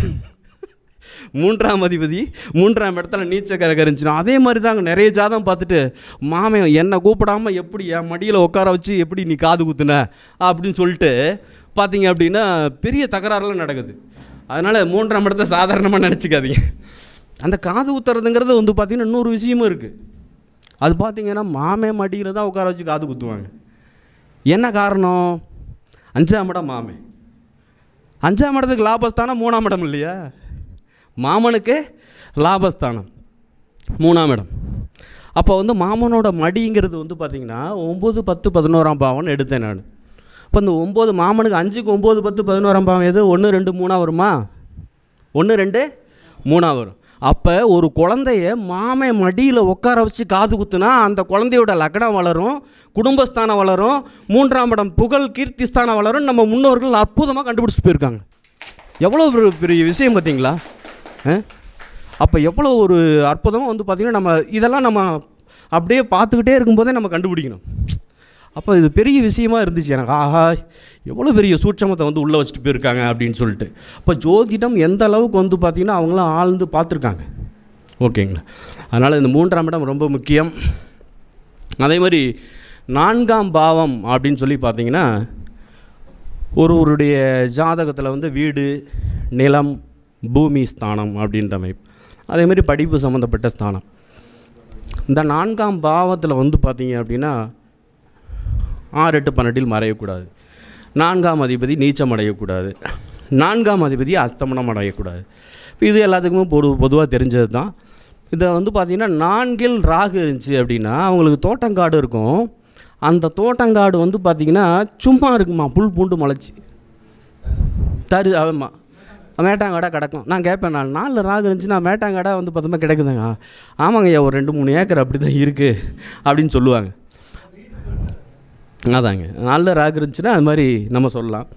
சனி வந்து பார்த்திங்கன்னா 4 இருந்தாவோ அல்லது 7 சனி 4ஆம் இடத்தை பார்த்தாவோ அவங்களுக்கு வந்து பார்த்திங்க அப்படின்னா நிலத்தில் வழக்கு, சொத்து பிரிப்பதில் தகராறு நிச்சயம் இருக்குது. 4 சனி இருந்தாவோ 4ஆம் இடத்தை சனி பார்த்தாவோ ஆமாங்க, அது தீரவே மாட்டேங்குது. நான் நிறைய ஜாதகத்தில் வந்து பார்த்திங்கன்னா பார்த்துட்டு இது மாதிரி இருக்காங்க அப்படின்னா ஆமாம் அப்படின்றாங்க. இப்போ இதெல்லாம் நம்ம வந்து எளிமையாக நம்ம பலன் சொல்கிறதுக்கு இப்போ நம்ம சொன்னோன்னு வச்சுங்களேன், அவங்க வந்து பார்த்திங்கன்னா என்ன ஐயா சொன்ன மாதிரி கான்செப்டில் சனிக்கு 19 வருஷம் 18 வருஷமாக கோர்ட்டில் கேஸாக இருக்கா ஐயா? ஆமாம்மா, நம்ம தங்கமாடி ஐயாவோட ரூல்ஸில் அப்படியே துல்லியமாக இருக்குது. அப்போ அந்த பிரச்சனை வந்து ஏன்னா சனிக்கு மந்தன்னு ஒரு இடம் இருக்குது, பிரச்சனை தீரவே தீராது. நீங்கள் இந்த லாங் டைமாக வந்து பார்த்திங்கன்னா லாங் டைமில் வந்து 18 வருஷமாக கேஸ் இருக்குது, 19 வருஷமாக கேஸ் நடந்துகிட்ருக்கு, நிலத்தில் பிரச்சனை இருக்குது, இன்னும் தீரவே இல்லை அப்படின்ற ஜாதகத்தை எடுத்து பாருங்கள். ராகு திசையாக சனி திசையாக போயிட்டுருக்கு, ராகு திசையாக சனி திசையாக போயிட்டுருக்கு. அதுவும் ப்ராக்டிக்கலாக துல்லியமாக இருக்குது அப்படின்ட்டு. இப்போ இந்த 4ஆம் பாவம் வந்து பார்த்திங்கன்னா ஒரு மனிதனுடைய சுகஸ்தானம் அப்படின்றான். 4ஆம் இடம் நல்லா இருந்தால் தான் ஒரு மனிதனுக்கு எல்லா விதமான சுகமும் கிடைக்கும். அதனால தான் பார்த்தீங்க அப்படின்னா நல்லா விவரம் தெரிஞ்சவங்க, நல்லா பெரிய பெரிய கோடீஸ்வரவங்க, நல்லா வசதி இருக்கிறவங்க நம்ம பழனி பாரதி ஐயாட்ட போய் வாஸ்து பார்த்து வீட்டை பக்காவாக கட்டிடுவாங்க. வீட்டை பக்காவாக கட்டிடுவாங்க. நீங்கள் பாருங்கள், இன்றைக்கெல்லாம் பாருங்கள், அன்றைக்கெல்லாம் குடிசை வீடாக தான் இருந்துச்சு ஒரு 30-40 வருஷத்துக்கு முன்னாடி. இன்றைக்கி எங்கே பார்த்தாலும் வாஸ்து, எதிலும் வாஸ்து. அந்தளவுக்கு மக்கள் மத்தியில் இந்த வாஸ்து ஜோதிடம்லாம் வந்து ஒரு விழிப்புணர்ச்சி ஆயிருக்குன்னு தான் சொல்லணும். எப்படிங்க? அப்போ வந்து பார்த்திங்கன்னா அந்த 4ஆம் பாவத்தில் வந்து அது வீட்டை மட்டும் நீ நல்லா கட்டிவிடு வாஸ்து பிரகாரம், உனக்கு எல்லா சுகமும் தானாக வரும். எப்படிங்க? சும்மா இருந்தாலும் சுகமாக இருப்பாய். அப்போ சுகமாக இருக்கிறதுக்கு வந்து பார்த்திங்கன்னா ஒருத்தருக்கு 4ஆம் இடம் ரொம்ப ரொம்ப ரொம்ப அவசியம். அதில் நல்ல வீடு வந்து பார்த்திங்கன்னா அவசியம். அப்போ இதில் இன்னொரு விஷயமும் சொல்கிறேன். 4ஆம் இடம் வந்து பார்த்திங்கன்னா வந்து நல்லா இருக்குது, எல்லாத்துக்கும் வந்து வாஸ்து பிரகாரம் கட்டினா தான் நல்லா இருப்பான்னு கிடையாது. 4 சனி ராகு எதில் இருந்துச்சுன்னா அவன் சந்து பொந்துக்குள்ளெல்லாம் வாஸ்தே சரியில்லாத வீட்டில் இருப்பான், அவனும் கோடீஸ்வரனாக இருக்கான். புரியுது இல்லைங்களா? அப்போ வாஸ்து எல்லாருக்கும் வேலை செய்யுமா அப்படின்றதையும் நம்ம ஜோதிடத்தில் ஆய்வு பண்ணி பார்க்கணும். விருச்சகம் வந்து பார்த்திங்கன்னா 4ஆம் இடமா வந்துச்சு அப்படின்னா அவனுக்கு வந்து சந்து பொந்துகளில் வீடு இருக்குது. அப்படி போய் உள்ளே போய் இப்படி உள்ளே போகிறீங்களா அப்படின்னு சொல்லி கேட்டால் ஆமாங்க 2-3 சந்துக்குள்ளே போய் தான் அங்கே வீட்டுக்குள்ளே போகுமா. அந்த விருச்சகம் 4ஆம் இடமா வந்துச்சுன்னா ஓகேங்களா. அப்போ அந்த 4ஆம் இடம் அப்படின்ற விஷயத்தை வச்சு நிறைய சொல்லலாம். அதில் அதேமாதிரி படிப்பை பற்றி வந்து பார்த்திங்க அப்படின்லாம் சொல்லலாம். 4ல் இருக்கக்கூடிய கிரகங்கள் வந்து ராகு சனி இதெல்லாம் செவ்வாயெல்லாம் இருந்துச்சு அப்படின்னாவே இன்ஜினியரிங் சம்மந்தப்பட்ட படிப்பு அப்படின்னு சொல்லலாம். குரு புதன் இதெல்லாம் இருந்துச்சுன்னா பொருளாதாரம் சார்ந்த படிப்பு அல்லது போதனைகள் செய்யக்கூடிய படிப்புன்னு சொல்லலாம். 4ல் சந்திரன் சுக்கிரன் இருந்துச்சு அப்படின்னா மருந்து, கெமிக்கல், திரவங்கள் சம்மந்தப்பட்ட படிப்பு அப்படின்லாம் நம்ம சொல்லலாம். 4ஆம் இடத்த வச்சுக்கிட்டேன். என்னங்க? 4ல் குரு சூரியன் இருந்துச்சுன்னா உத்தியோக சிறப்பு உண்டு. அப்போ ஏதாவது ஒரு டிகிரி பண்ணி எக்ஸாம்ஸ்லாம் எழுதுனாங்கன்னா பாஸ் பண்ணி ஒரு போஸ்டிங் போயிடுவாங்க அப்படின்ட்டு. உங்களுக்கு அரசாங்கம் சம்மந்தப்பட்டால் அனுகூலம் உண்டு. 1, 4, 8 சூரியன் புதன் இருந்தால் நிச்சயம் அவங்களுக்கு அரசு உத்தியோகம் உண்டுன்ற ஒரு ரூல் இருக்குது. நிறைய பேர் வந்து பார்த்திங்கன்னா அந்த சூரியன் புதன் இருந்துச்சுன்னா இருக்குது. அதே மாதிரி 4ல் என்ன கிரகம் இருக்கோ அதை வச்சு அவங்க அம்மாவுக்கே சொல்லலாம். நிறைய பேரில் வந்து பார்த்திங்கன்னா 4ல் சூரியன் புதன் இருக்கும், சூரியன் தான் இருக்கும், 4ல் சூரியன் புதன் கூட இருக்குது. ஒரு சில ஜாதகத்தில் 4ல் சூரியன் இருந்துச்சுன்னா அம்மா கவர்மெண்ட் போஸ்டிங்கில் இருக்காங்கன்னு சொல்லி கேட்பேன். ஆமாம்மாங்க, நிறைய ஜாதகத்தில். அதே மாதிரி வந்து பார்த்திங்கன்னா 4ல் சந்திரன் இருந்துச்சு அப்படின்னாலும் அது மாதிரி வந்து தாய்க்கு வந்து அந்த சந்திரனுடைய காரகத்துக்கு தகுந்தமான ஒரு வேலையில் அவங்க இருக்காங்க. அப்போ 4ல் எந்த கிரகம் இருக்கோ அந்த கிரகம் அவங்களுக்கு வந்து அந்த 4ஆம் இடம் அம்மா வந்து ஆக்டிவேட் பண்ணுது. இதெல்லாம் நீங்கள் வந்து கொஞ்சம் நம்ம கூர்ந்து கவனிச்சிங்க அப்படின்னா ஈஸியாக சொல்லிடலாம் அவங்க என்ன பண்ணிகிட்ருக்காங்க அப்படின்ற விஷயத்தை. அதே மாதிரி 4ஆம் இடம் வந்து பார்த்திங்கன்னா 4ஆம் அதிபதியினுடைய திசையில் கேது புத்தி நடக்கும் பொழுது வண்டி வாகனங்களுக்கு செலவுகள் அதிகமாக வைக்கும். 4ஆம் அதிபதி வந்து பார்த்திங்க அப்படின்னா அந்த 8ல் போய் இருந்துச்சு அப்படின்னா வாகனத்தில் கவனமாக போக சொல்லுங்கள். 4ஆம் அதிபதி 8ல் இருந்துச்சுன்னா வண்டி வாகனத்தில் ரொம்ப பொறுமையாக போக சொல்லுவாங்க. நிறைய பேருக்கு வாகன விபத்துக்கள்லாம் அதில் ஆகுது. அதில் வந்து பார்த்திங்கன்னா கோச்சாரம் வந்து நிறைய பேர் என்ன சொல்லுவாங்கன்னா கோச்சாரம் வந்து ஒரு சிலர் சொல்கிறது கோச்சாரத்தையும் ஜாதகத்தையும் இணைக்கக்கூடாது அப்படின்லாம் சொல்லுவாங்க. கோச்சாரத்தையும் ஜாதகத்தையும் ஒன்றா இணைச்சா தான் பலனை எடுக்க முடியும். கோச்சாரத்தையும் ஜாதகத்தையும் இணைக்காமல் பலனை எடுக்கலைன்னா அவங்களுக்கு ஜோசியம் தெரியலன்னு அர்த்தம். ஏன்டா அவங்களாம் அப்படி சொல்லிட்டு இருக்காங்க, சந்திரனை வந்து கோச்சாரத்தை வந்து கனெக்ட் பண்ணக்கூடாது, கோச்சாரம் ஆகாது, கோச்சாரம் வந்து பார்த்தோம்னா பேசாதுன்னு சொல்லிட்டு இருக்காங்களேன்னு சொல்லி பார்த்தா அவங்க ஜாதகம்லாம் சந்திரன் 3, 6, 8, 12 கூடையவனாவோ அல்லது நீச்சமாகவோ இருக்குது அவங்களுக்கு. அப்போ அவங்க சந்திரனை பற்றி அவங்க அப்படி தான் சொல்லுவாங்க, அவங்களுக்கு கோச்சாரம் செட் ஆகாது அப்படின்றத ஒரு விஷயத்தை கண்டுபிடிச்சேன். நீங்கள் வேணால் செக் பண்ணி பாருங்கள். யாரெல்லாம் கோச்சாரத்தை தப்பாக சொல்கிறாங்களோ, கோச்சாரம் ஆகாதுன்னு சொல்கிறாங்களோ அவங்களுக்கு சந்திரன் 3, 6, 8, 12 கூடியராகவோ அல்லது சந்திரன் 3, 6, 8, 12 மறைந்தோ நீச்சம் பெற்றோ கடுமையான பாவகரங்களோட சேர்ந்துருக்கும். செக் பண்ணி பாருங்கள். இப்போ ஒரு கிரகத்தை பற்றி நம்ம சரியா இல்லைன்னு சொல்கிறோன்னா உனக்கு அந்த கிரகம் கெட்டு போயிருக்குன்னு அர்த்தம். புரியுதா இல்லைங்களா? அதே மாதிரி தான் இப்போ நம்ம ஜாதகத்தில் வந்து பார்த்திங்கன்னா என்ன கிரகம் வலுவாக இருக்கோ அதுக்கு தகுந்த மாதிரி நமக்கு வாடிக்கையாளர்கள்லாம் வருவாங்க. அப்போ சந்திரன் கோச்சாரங்கிறது ரொம்ப ரொம்ப முக்கியம். இது எதுக்காக சொல்கிறேன் அப்படின்னா முன்ன 3ஆம் இடத்தை வச்சு சொன்னோம் பார்த்தீங்களா, 3ஆம் அதிபதி வந்து ஒருவருடைய ஜாதகத்தில் வந்து லக்கணம், இப்போ ரிஷப லக்கணம் 3ஆம் இடம் நிச்சயதார்த்த ஸ்தானம், அதையும் சொல்ல மறந்துட்டேன். கல்யாணத்துக்கு நிச்சயம் பண்ணுற ஸ்தானமும் 3ஆம் இடம் தான். இந்த 3ஆம் இடம் வந்து ஒரு ஜாதகத்தில் வந்து நீச்சமாவோ அல்லது 6, 8, 12 மறைஞ்சோ போயிருந்துச்சு அப்படின்னாவே கல்யாணத்துக்கு நாள் நிச்சயம் வச்சுக்கோங்க அப்படின்னு சொல்லிடுவேன் நான். கல்யாணத்துக்கு நாள் நிச்சயம் வச்சுக்கோங்க. என்ன காரணம்னா 6 மாதத்துக்கு முன்னாடி நிச்சயத்தை வச்சுட்டு 2 பேரும் ஃபோனில் பேசிக்குதுங்க. பேசிட்டு வாக்குவாதம் வந்துருந்துங்க. எல்லாம் பத்திரிக்கைலாம் அடித்து முடிச்சோன்னே டைவர்ஸ். அதாவது மண்டபமாக பேசி முடித்ததுக்கப்புறம் வேணான்றாங்க. அப்போ தான் பார்த்தா நிறைய ஜாதகத்தில் 3ஆம் இடம் வந்து பார்த்திங்கன்னா இது மாதிரி மறைஞ்சு போயிருக்கு, அதனால் இவங்களுக்கெல்லாம் இப்படி சொல்லணும்னு சொல்லலாம் வர்றவங்களுக்கு.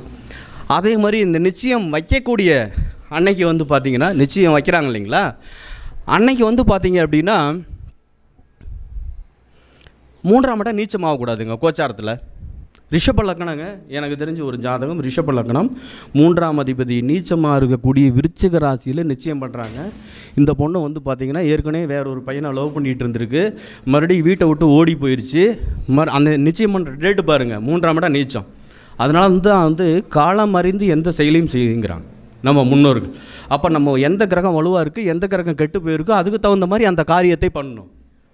ஓகேங்களா? அப்போ வந்து பார்த்திங்கன்னா இப்போ 3ஆம் இடம் நீச்சமாக இருக்கிறதுனால நிச்சயதார்த்தம் நின்று போயிருந்து அந்த வந்து சூசைட்டே பண்ணிடுச்சு. அப்போ எந்த அளவுக்கு வந்து அது பாதிப்பு கொடுக்குது. அதே மாதிரி வந்து பார்த்திங்கன்னா நண்பர் ஒருத்தர் வந்து கார் வாங்கினார், மிதுன லக்னம். அவர் என்ன பண்ணார் அப்படின்னா கார் வாங்கும்போது வந்து பார்த்திங்கன்னா கோச்சாரத்தில் 4ஆம் அதிபதி நீச்சமாக இருந்துச்சு. கோச்சாரத்தில் 4ஆம் அதிபதி புதன் வந்து நீச்சமாக இருந்துச்சு. கார் வாங்கிட்டார். என்னங்க இப்போ போய் வாங்கியிருக்கிறீங்க 4ஆம் அதிபதி நீச்சமாக இருக்கும்போது அப்படின்ட்டு. அப்போ அவர் வாங்கி முடிச்சு 2-3 மாதத்தில் அந்த காரை வந்து பார்த்தோமா ரிப்பேராக போச்சுன்னு விற்றுப்பிட்டாப்புல. என்ன இப்படி ஆயிடுச்சு சக்தி குரு அப்படின்னு கேட்டார். நீங்கள் போய் இந்த டைமில் நீச்சமான டைமில் போய் வாங்கினா அப்புறம் அப்படி தான் ஆகும் அப்படின்னு. அப்புறம் எப்போ தான் வாங்குறது சொல்லு அப்படின்னு. மறுபடியும் வந்து பார்த்திங்கன்னா இந்த சூரியன் புதன் வந்து பார்த்திங்கன்னா ஆட்சி பெற்று இருக்கக்கூடிய சூரியன் புதன் வந்து பார்த்திங்கன்னா ஆனி மாதம், ஆடி மாதம், ஆவணி இதெல்லாம் ஆட்சி உச்சத்தில் இருப்பார் இல்லைங்களா. அந்த காலகட்டத்தில் அவருக்கு நல்லா வலுவாக இருக்கிற டைமில் வாங்கினேன். அதுக்கப்புறம் வாங்கினதுக்கப்புறம் வந்து அவருக்கு நல்லா இருந்துச்சு அந்த கார். அப்போ அதே மாதிரி 7ஆம் இடம் வந்து நீச்சமாக இருக்கும் பொழுது மேரேஜ் பண்ணாலும் அந்த திருமணத்தில் பிரச்சனையை ஏற்படுத்தி கொடுக்குது அப்படின்றத நம்ம ப்ராக்டிக்கலாக பார்க்க முடியுது. 7ஆம் அதிபதி வந்து நீச்சமாக இருந்தால் அப்போ கோச்சாரம் வந்து ரொம்ப ரொம்ப முக்கியம். கோச்சாரம் வந்து நம்ம ஜாதகத்தினுடைய ஒன்றும் இல்லைங்க, ஒரு உதாரணம் நீங்கள் நிறைய ஜாதகத்தை செக் பண்ணி பாருங்கள். லக்னாதிபதி கோச்சாரத்தில் 6, 8, 12 மறைஞ்சு போய்ட்டும்போது உங்களுக்கு உடம்பு சரியில்லாமல் போகும். புரியுதா இல்லைங்களா? லக்னாதிபதி கோச்சாரத்தில் 6, 8, 12 மறைஞ்சிருக்கும் போது செக் பண்ணி பாருங்கள். ஒன்று குழப்பத்தில் இருப்பீங்க, அல்லது பிரச்சனையில் இருப்பீங்க, அல்லது ஏதாவது ஒரு தொந்தரவு மட்டும் இல்லாமல் இருக்காது. அப்போ இந்த காலகட்டத்தில் நம்ம கவனமாக இருக்கணும் அப்படின்றத தெரிஞ்சுக்கலாம். ஓகேங்களா? அதனால் இப்போ சிம்ம லக்னத்துக்குலாம் வந்து பார்த்தோம்னா சூரியன் வந்து 6ல் இருக்கக்கூடிய தை மாதமோ பங்குனி மாதமோ அல்லது நீச்சமாக இருக்கக்கூடிய ஐப்பசி மாதமோலாம் ரொம்ப கவனமாக இருக்கணும். இப்போ இது மாதிரி ஒவ்வொரு லக்னத்துக்கு எடுத்து பாருங்கள், பலன் சொல்லலாமே ஈஸியாக. ஓகேங்களா? அப்போ தெளிவாக நீங்கள் ஒரு பிரச்சனை வரும்போது நீங்கள் வந்து பார்த்தீங்கன்னா அவங்களுக்கு அது மாதிரி இருக்கான்னு சொல்லி செக் பண்ணி பாருங்கள், துல்லியமாக வரும். ஓகேங்களா? இப்போ அது மாதிரி வந்து பார்த்தீங்க அப்படின்னா இப்போ 4ஆம் பாவம் சொல்லியாச்சு. அடுத்தது வந்து பார்த்தீங்கன்னா சில ஜோதிட கருத்துக்கள் 12 எல்லா பாவத்துக்கும் சொல்லிட்டா இல்லை என்னங்க, சும்மா சின்ன சின்ன டிப்ஸ் தான் கொடுக்குறேன். இப்போ இதில் வந்து பார்த்தீங்கன்னா இப்போ எனக்கு வந்து கேது புத்தி ஓடிக்கிட்டு இருக்குங்க, என் பொண்ணுக்கும் கேது புத்தி ஓடிக்கிட்டு இருக்கு. என்ன பண்ணாங்க, அந்த சென்ட் பாட்டில் வாங்கிட்டு வந்துருந்தாங்க வீட்டில். சென்ட் பாட்டில் வாங்கிட்டு வந்து அடிச்சு விட்டுட்டு இருந்தாங்க. என்னடா எப்போ இந்த ஒரு 10 நாளாக கேது புத்தி ஸ்டார்ட் ஆச்சுங்க, கேது புத்தி வந்ததுலேருந்து சென்ட் அடிச்சுட்டு இருந்தாங்க. எதுக்குடா அவங்க வந்து பார்த்தோமா சென்ட் அடிக்கிறாங்கன்னு யோசனை பண்ணி பார்த்தேன். இந்த ராகு எதுனா சர்ப்ப சம்மந்தப்பட்டது. பாம்புகள்லாம் வந்து பார்த்தோமா வந்து அந்த நல்ல வாசனையான பூக்கள் செடிகள் இந்த தாளம்பூலெல்லாம் நிறைய இருக்கும் பாம்பு அப்படின்னு சொல்லுவாங்க. ஒருவேளை பாம்புக்கு நுகரும் சக்தி கிடையாது, ஆனால் நாக்கில் நுகருமாமா. ஓகேங்களா? அப்போ அது மாதிரி வந்து பார்த்திங்கன்னா அதனால தான் வந்து இவங்க சென்ட் அடிக்கிறாங்களோ அப்படின்னு சொல்லிட்டு பார்த்தேன். அப்புறம் பார்த்தோம்னா அந்த ராகு கேது ஆதிக்கம் வந்து கேதுன்னா கிறிஸ்டின்னு, ராகுனா முஸ்லீம்னு சொல்லுவோம். அவங்களாம் பாருங்கள் அதிகமாக சென்ட் அடிச்சுட்டு இருப்பாங்க, பார்த்துருக்கிறீங்கள? அப்போ தான் நினச்சேன், ஓ கேதுலாம் வந்துச்சுன்னா சென்ட் அடிச்சுக்கிட்டு மாட்டுக்குது. புரியுதா இல்லைங்களா? வரும்போது அடிச்சு விட்டுச்சு வீட்டில் ஒய்ஃபு.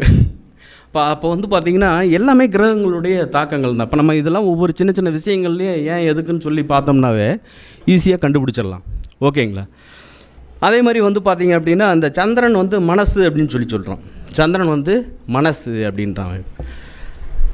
இந்த சந்திரன் வந்து நீங்கள் 12 ராசி சக்கரத்தில் வந்து பார்த்தீங்க அப்படின்னா பகையே கிடையாது சந்திரனுக்கு ஏன் பகை கிடையாதுன்னா மனசு பகையாயிருச்சுன்னா அப்புறம் என்ன ஆகும்? அது யாருக்குமே பகையாகாது. அதனால தான் ஒன்றும் சம்மம்னு வச்சுருப்பான். ஆனால் நீச்சமாகும் சந்திரன். காலப்புருஷ லக்கணத்துக்கு 8ல் போய் நீச்சமாவார். இந்த 8ஆம் இடம் ஆயுள் ஸ்தானம். சந்திரனை உடல்காரகன்னு சொல்கிறோம், மனக்காரன்னு சொல்கிறோம். இந்த 8ஆம் இடத்துல ஏன் போய் நீச்சமாகறாரு அப்படின்னா, உடம்பும் மனசும் வந்து பார்த்தீங்க அப்படின்னா நீச்சமாகும்போது கெட்டு போகும்போது தான் ஆயுள் போகுது. புரியுது இல்லைங்களா? அதே மாதிரி சனியும் பார்த்தீங்கன்னா அதே செவ்வாயில் மேசத்தில் நீச்சமாக இருப்பார். அப்போ வந்து ஒரு மனிதனுக்கு வந்து லக்னம் செவ்வாயாக வர்றாரு, 8ஆம் இடமும் செவ்வாயாக வர்றாரு. அப்போ வந்து பார்த்திங்கன்னா லக்னம்ங்கிறது செவ்வாய்க்கு வீர தீரம் தைரியம் உடல் வலிமை எல்லாம் சொல்லுவோம். அந்த வீட்டில் வந்து பார்த்திங்கன்னா லக்னத்தில் போய் சனி நீச்சமாகி ஆயுளை போக வச்சுறாரு. சந்திரன் போய் 8ல் போய் நீச்சமாகி நம்ம உடம்பு மனசெல்லாம் வந்து பதமாக இழந்துருச்சுன்னா உயிர் போயிடுது. அப்போ எந்த அளவுக்கு துல்லியமாக நம்ம முன்னோர்கள் வச்சுருக்காங்க பாருங்கள் அந்த இடத்த ஆயுள் ஸ்தானம்னு சொல்லிட்டு. அதே மாதிரி வந்து பார்த்திங்க அப்படின்னா இந்த சித்தர்கள் ஞானிகள்லாம் வந்து பார்த்திங்க அப்படின்னா குகைக்கு போயிடுவாங்க தியானம் பண்ணுறதுக்கு வந்து. ஏன்னா 8ஆம் இடம் விருச்சகம் இருக்குது இல்லையா, அதுதான் வந்து பார்த்திங்கன்னா காடு மலை வனாந்தரம் குகை இதெல்லாம் வந்து விருச்சகம்தான். ஏன்டா அவங்களாம் வந்து பார்த்தோன்னா காட்டுக்கு ஓடி போயிடுறாங்கன்னு சொல்லி பார்த்தா மனசை கட்டுப்படுத்தணும். இங்கே இருந்தாலும் மனசெல்லாம் கட்டுப்படுத்த முடியாது, யாரோ ஒருத்தன் வந்து கெடுத்துட்டு போயிடும். புரியுது இல்லைங்களா? அப்போ வந்து என்ன பண்ணுறாங்க, அந்த குகைக்குள்ளே போயிட்டு உக்காந்துருக்கும்போது இந்த மனசை வந்து நீச்சமாகுது. மனதை சூனியமாக்கினால் ஞானி ஆயிடுவான், அவனுக்கு கர்மா கிடையாது. அப்போ அதனால தான் சித்தர்கள்லாம் காட்டுக்கு போயிட்டு அங்கே அந்த விருச்சகத்துக்குள்ளே உள்ளே போய் உட்காந்துக்கிறாட்டுக்கு பாறைக்குள்ளே அப்படின்ற விஷயமெல்லாம் உணர முடியுது. ஓகேங்களா? அதே மாதிரி வந்து பார்த்திங்கன்னா ராகு கேது வந்து பார்த்திங்க அப்படின்னா மேஷத்துலேயும் விருச்சகத்துலேயும் இருக்குன்னு வச்சிங்களேன். அதில் ராகு மட்டும் எடுத்துக்குவோம். ராகு இருக்குது அப்படின்னா அவங்களுக்கு வந்து ராகு வந்து மேஷத்துலேயும் விருச்சகத்துலேயும் செவ்வாயோட வீடு இதில் இருக்குது அப்படின்னாவே அவங்களுக்கு நிலம் சம்மந்தப்பட்ட வகையில் ஒரு பிரச்சனையோ அல்லது அவர்களுடைய சகோதரனுக்கு ஒரு பிரச்சனையோ இருக்குது. ப்ராக்டிக்கலாக குரு வீடான தனுசு மீனத்தில் வந்து பார்த்திங்கன்னா ராகு இருந்துச்சு அப்படின்னா அவங்களுக்கு வந்து பார்த்திங்க அப்படின்னா குழந்தைகள் விஷயத்தில் ஒரு குறைபாடு கொடுக்குது. தனுசுலேயும் மீனத்துலேயும் ராகு இருந்துச்சுன்னா குழந்தைகள் விஷயத்தில் ஒரு சிலருக்கு ஒரே பையன் தான் இருக்குது, இல்லை ஒரே பொண்ணு தான் இருக்குது, ஒரு சிலருக்கு அதுவும் இல்லாமல் இருக்குது. செக் பண்ணி பாருங்கள். அதேமாதிரி ரிஷபத்துலேயும் துலாமலையும் ராகு இருந்துச்சு அப்படின்னா அவங்களுக்கு வந்து திருமண விஷயத்துலேயோ மனைவி வகையிலேயே ஏதாவது ஒரு குறைபாட்டை கொடுக்குது. ஒன்று குறையாக மேரேஜ் பண்ணிக்கிறாங்க அல்லது லவ் மேரேஜ். ஓகேங்களா? அல்லது வந்து பார்த்திங்க அப்படின்னா மச்சன் இல்லாத இடத்துல திருமணம் அல்லது திருமணமாகி பிரச்சனைகள், இது மாதிரி சூழ்நிலைகள்லாம் உண்டு பண்ணுது. புதன் வீட்டில் வந்து ராகு எது இருந்துச்சுன்னா நிறைய வந்து மாமன் வகையில் வந்து தொந்தரவுகள் கொடுக்குது. நிறைய ஜாதகத்தில் வந்து மாமனே இருக்கிறதில்ல. இப்போ அதே மாதிரி சந்திரன் வீட்டில் ராகு இருந்துச்சுன்னா தாயாருக்கு உடல்நல பாதிப்பை கொடுக்குது. சூரியன் வீட்டில் ராகு இருந்துச்சுன்னா தந்தைக்கு உடல்நல பாதிப்பை கொடுக்குது. இப்போ இந்த ராகு சனி வீட்டில் வந்து ராகு இருந்துச்சுன்னா பெரிய பச்சத்தப்பாவுக்கு பிரச்சனை இருக்குது. சனி வீட்டில் ராகு எது இருந்துச்சுன்னா இப்போ இந்த ராகு வச்சே வந்து பார்த்திங்கன்னா நம்ம அவங்களுக்கு பலன் சொல்லும்போது துல்லியமாக எடுக்கலாம். இதெல்லாம் நீங்கள் ப்ராக்டிக்கலாக செக் பண்ணி பாருங்கள், துல்லியமாக வந்து பார்த்திங்கன்னா வரும். அதே மாதிரி வந்து பார்த்திங்க அப்படின்னா கோச்சார சனி லக்னத்தை பார்க்கும் பொழுது விபத்து கண்டம் மரணம் ஏற்படுகிறது நிறைய பேருக்கு. இது வந்து சிறு வயசில் இருக்கிறவங்களுக்குலாம் சொல்லிடாதீங்க. ஓகேங்களா? கொஞ்சம் ஏஜ்டு பர்சன் அவங்களுக்குலாம் வந்து பார்த்திங்கன்னா சொல்லி பாருங்கள். கோச்சார சனி வந்து லக்னத்தை பார்க்கும்போது அவங்களுக்கு உடம்பு பிரச்சனை வந்துச்சா அல்லது ஏதாவது வந்து நிறைய பேருக்கு வந்து பார்த்திங்கன்னா இப்போ 7ல் சனி மிதுன லக்னம் 7ல் சனி இருக்கும்போது நிறைய பேருக்கு பாதிப்பே கொடுத்துருக்கு. ஏன்டா வந்து பார்த்திங்கன்னா 7ல் சனி வந்து பாதிக்குது அப்படின்னு சொல்லி பார்த்தா 7ல் சனியை நம்ம என்ன சொல்லுவோம்? 7ல் சனியை நம்ம என்ன சொல்லுவோங்க? கண்ட சனின்னு சொல்லுவோம். அப்போ கண்டத்தை கொடுத்துருது. அப்போ இது நிறைய ப்ராக்டிக்கலில் கரெக்டாக இருக்குது. அதே மாதிரி வந்து பார்த்திங்க அப்படின்னா ஒருத்தருக்கு தொழில் ஆரம்பிக்கிறோம் அப்படின்னா லக்னத்துக்கு 10ஆம் பாவத்தை கோச்சார குரு பார்க்கக்கூடிய காலகட்டத்தில் ஒரு தொழில் ஆரம்பித்தாங்க அப்படின்னா மிக சிறப்பாக இருக்கும். இப்போ உங்கள் லக்னம் நீங்கள் ஏதாவது ஒரு தொழில் ஆரம்பிக்கணும் அப்படின்னா கோச்சார குரு வந்து உங்கள் லக்னத்துக்கு 10ஆம் பாவத்தை பார்க்கும்போது ஆரம்பிச்சிட்டிங்கன்னா அந்த தொழில் கண்டிப்பாக படிப்படியாக வளருது அல்லது அந்த தொழிலை விடவே மாட்டீங்க. இதையும் ப்ராக்டிக்கலாக செக் பண்ணி பாருங்கள், தெளிவாக இருக்கும். என்னங்கய்யா? ராகுகேதுனுடைய பார்வை அப்படின்ற அமைப்பு வந்து பார்த்திங்கன்னா நம்ம 3-11 தான் வந்து பார்த்தோம்னா நம்ம சொல்கிறோம். இந்த ராகு பார்வை இருக்குது இல்லைங்களா, அது வந்து ரொம்ப பிரச்சனையை பண்ணுது. ராகுனுடைய பார்வை வந்து எந்த பாவத்துக்கு 3ஆம் பார்வை வந்து 11ஆம் பார்வைகளை நீங்கள் பார்த்துக்குங்க. அதில் பார்க்கக்கூடிய இடம் வந்து அந்த உறவுக்காரகம் வந்து பாதிக்குது, உயிர்காரகத்தை வந்து கடுமையாக பாதிக்குது. நிறைய பேருக்கு வந்து பார்த்திங்க அப்படின்னா காணாமே போயிடுறாங்க.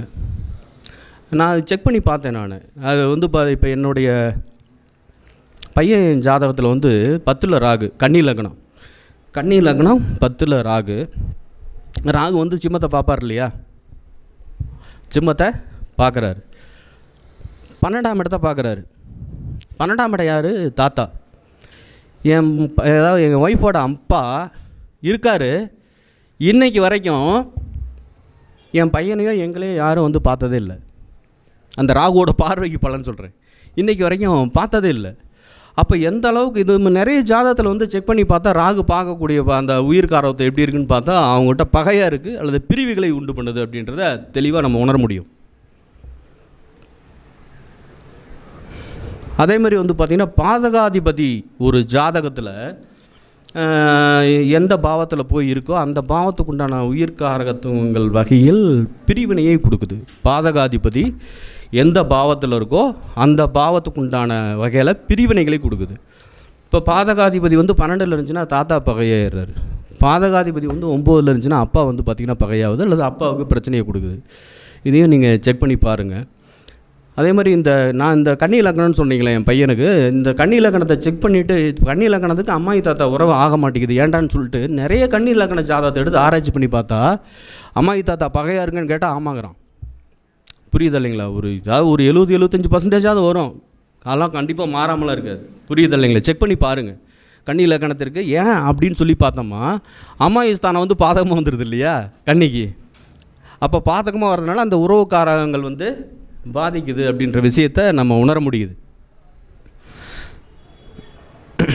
அதே மாதிரி 10ஆம் பாவாதிபதி வந்து எந்த கிரகமாக இருந்துச்சுனாலும் 10ஆம் பாவாதிபதி எந்த கிரகமாக இருந்தாலும் 10ஆம் பாவாதிபதி சூரியன் செவ்வாயினுடைய நட்சத்திரத்தில் இருந்துச்சுன்னா அவங்களுக்கு உத்தியோக சிறப்பு நல்லாயிருக்கும்.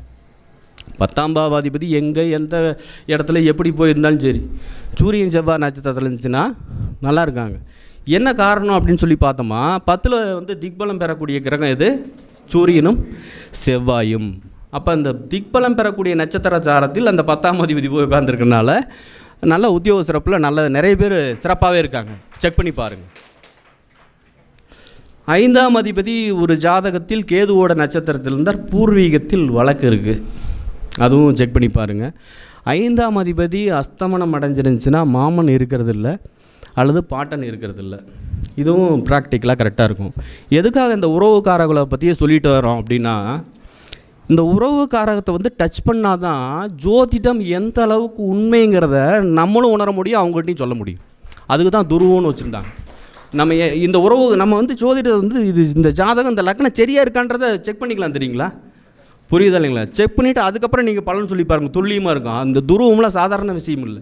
நம்ம ஆளுங்க சொல்லி வந்து பார்த்திங்கன்னா முன்னோர்கள்லாம் வந்து மூளை இல்லாமல் எழுதி வச்சுட்டு போகல அந்த துருவத்தை. நம்ம அது ஏமாற்று வேலையெல்லாம் கிடையாது.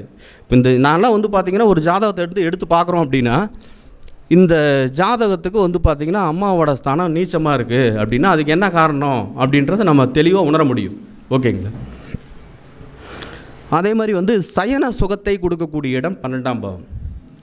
இந்த 12ஆம் இடம் ஆண் பெண் ஜாதகத்தை வந்து சேர்த்தும் போது 12ஆம் பாவம் வந்து நல்ல நிலையில் இருக்கணும், 2 பேருக்குமே நீச்சமாக இருக்கக்கூடாது. புரியுதா இல்லைங்களா? அது பார்த்துக்குங்க. அதே மாதிரி 12ஆம் பாவத்தில் பாவகிரகங்கள் பாவர் வீடாக வரக்கூடாது, 2 பேருக்கும் பகை கிரகத்தினுடைய வீடாக இருக்கக்கூடாது. 12ஆம் வீடு ஆண் பெண் ஜாதகம் இணைக்கும் போது இதெல்லாம் திருமண பொருத்தத்தில் நீங்கள் யூஸ் பண்ணிக்கலாம். 2 பேருக்கும் பகையாக இருக்கிறவங்களுக்கு சேர்த்தா கட்டில் சுகம் இருக்காது, சயன சுகம் இல்லாமல் போயிடும். அதேமாரி 12ல் இங்கே சனி அங்கே செவ்வாய் இருக்குது ஒருத்தருக்கு அப்படின்னா சண்டை போட்டு இருப்பாங்க.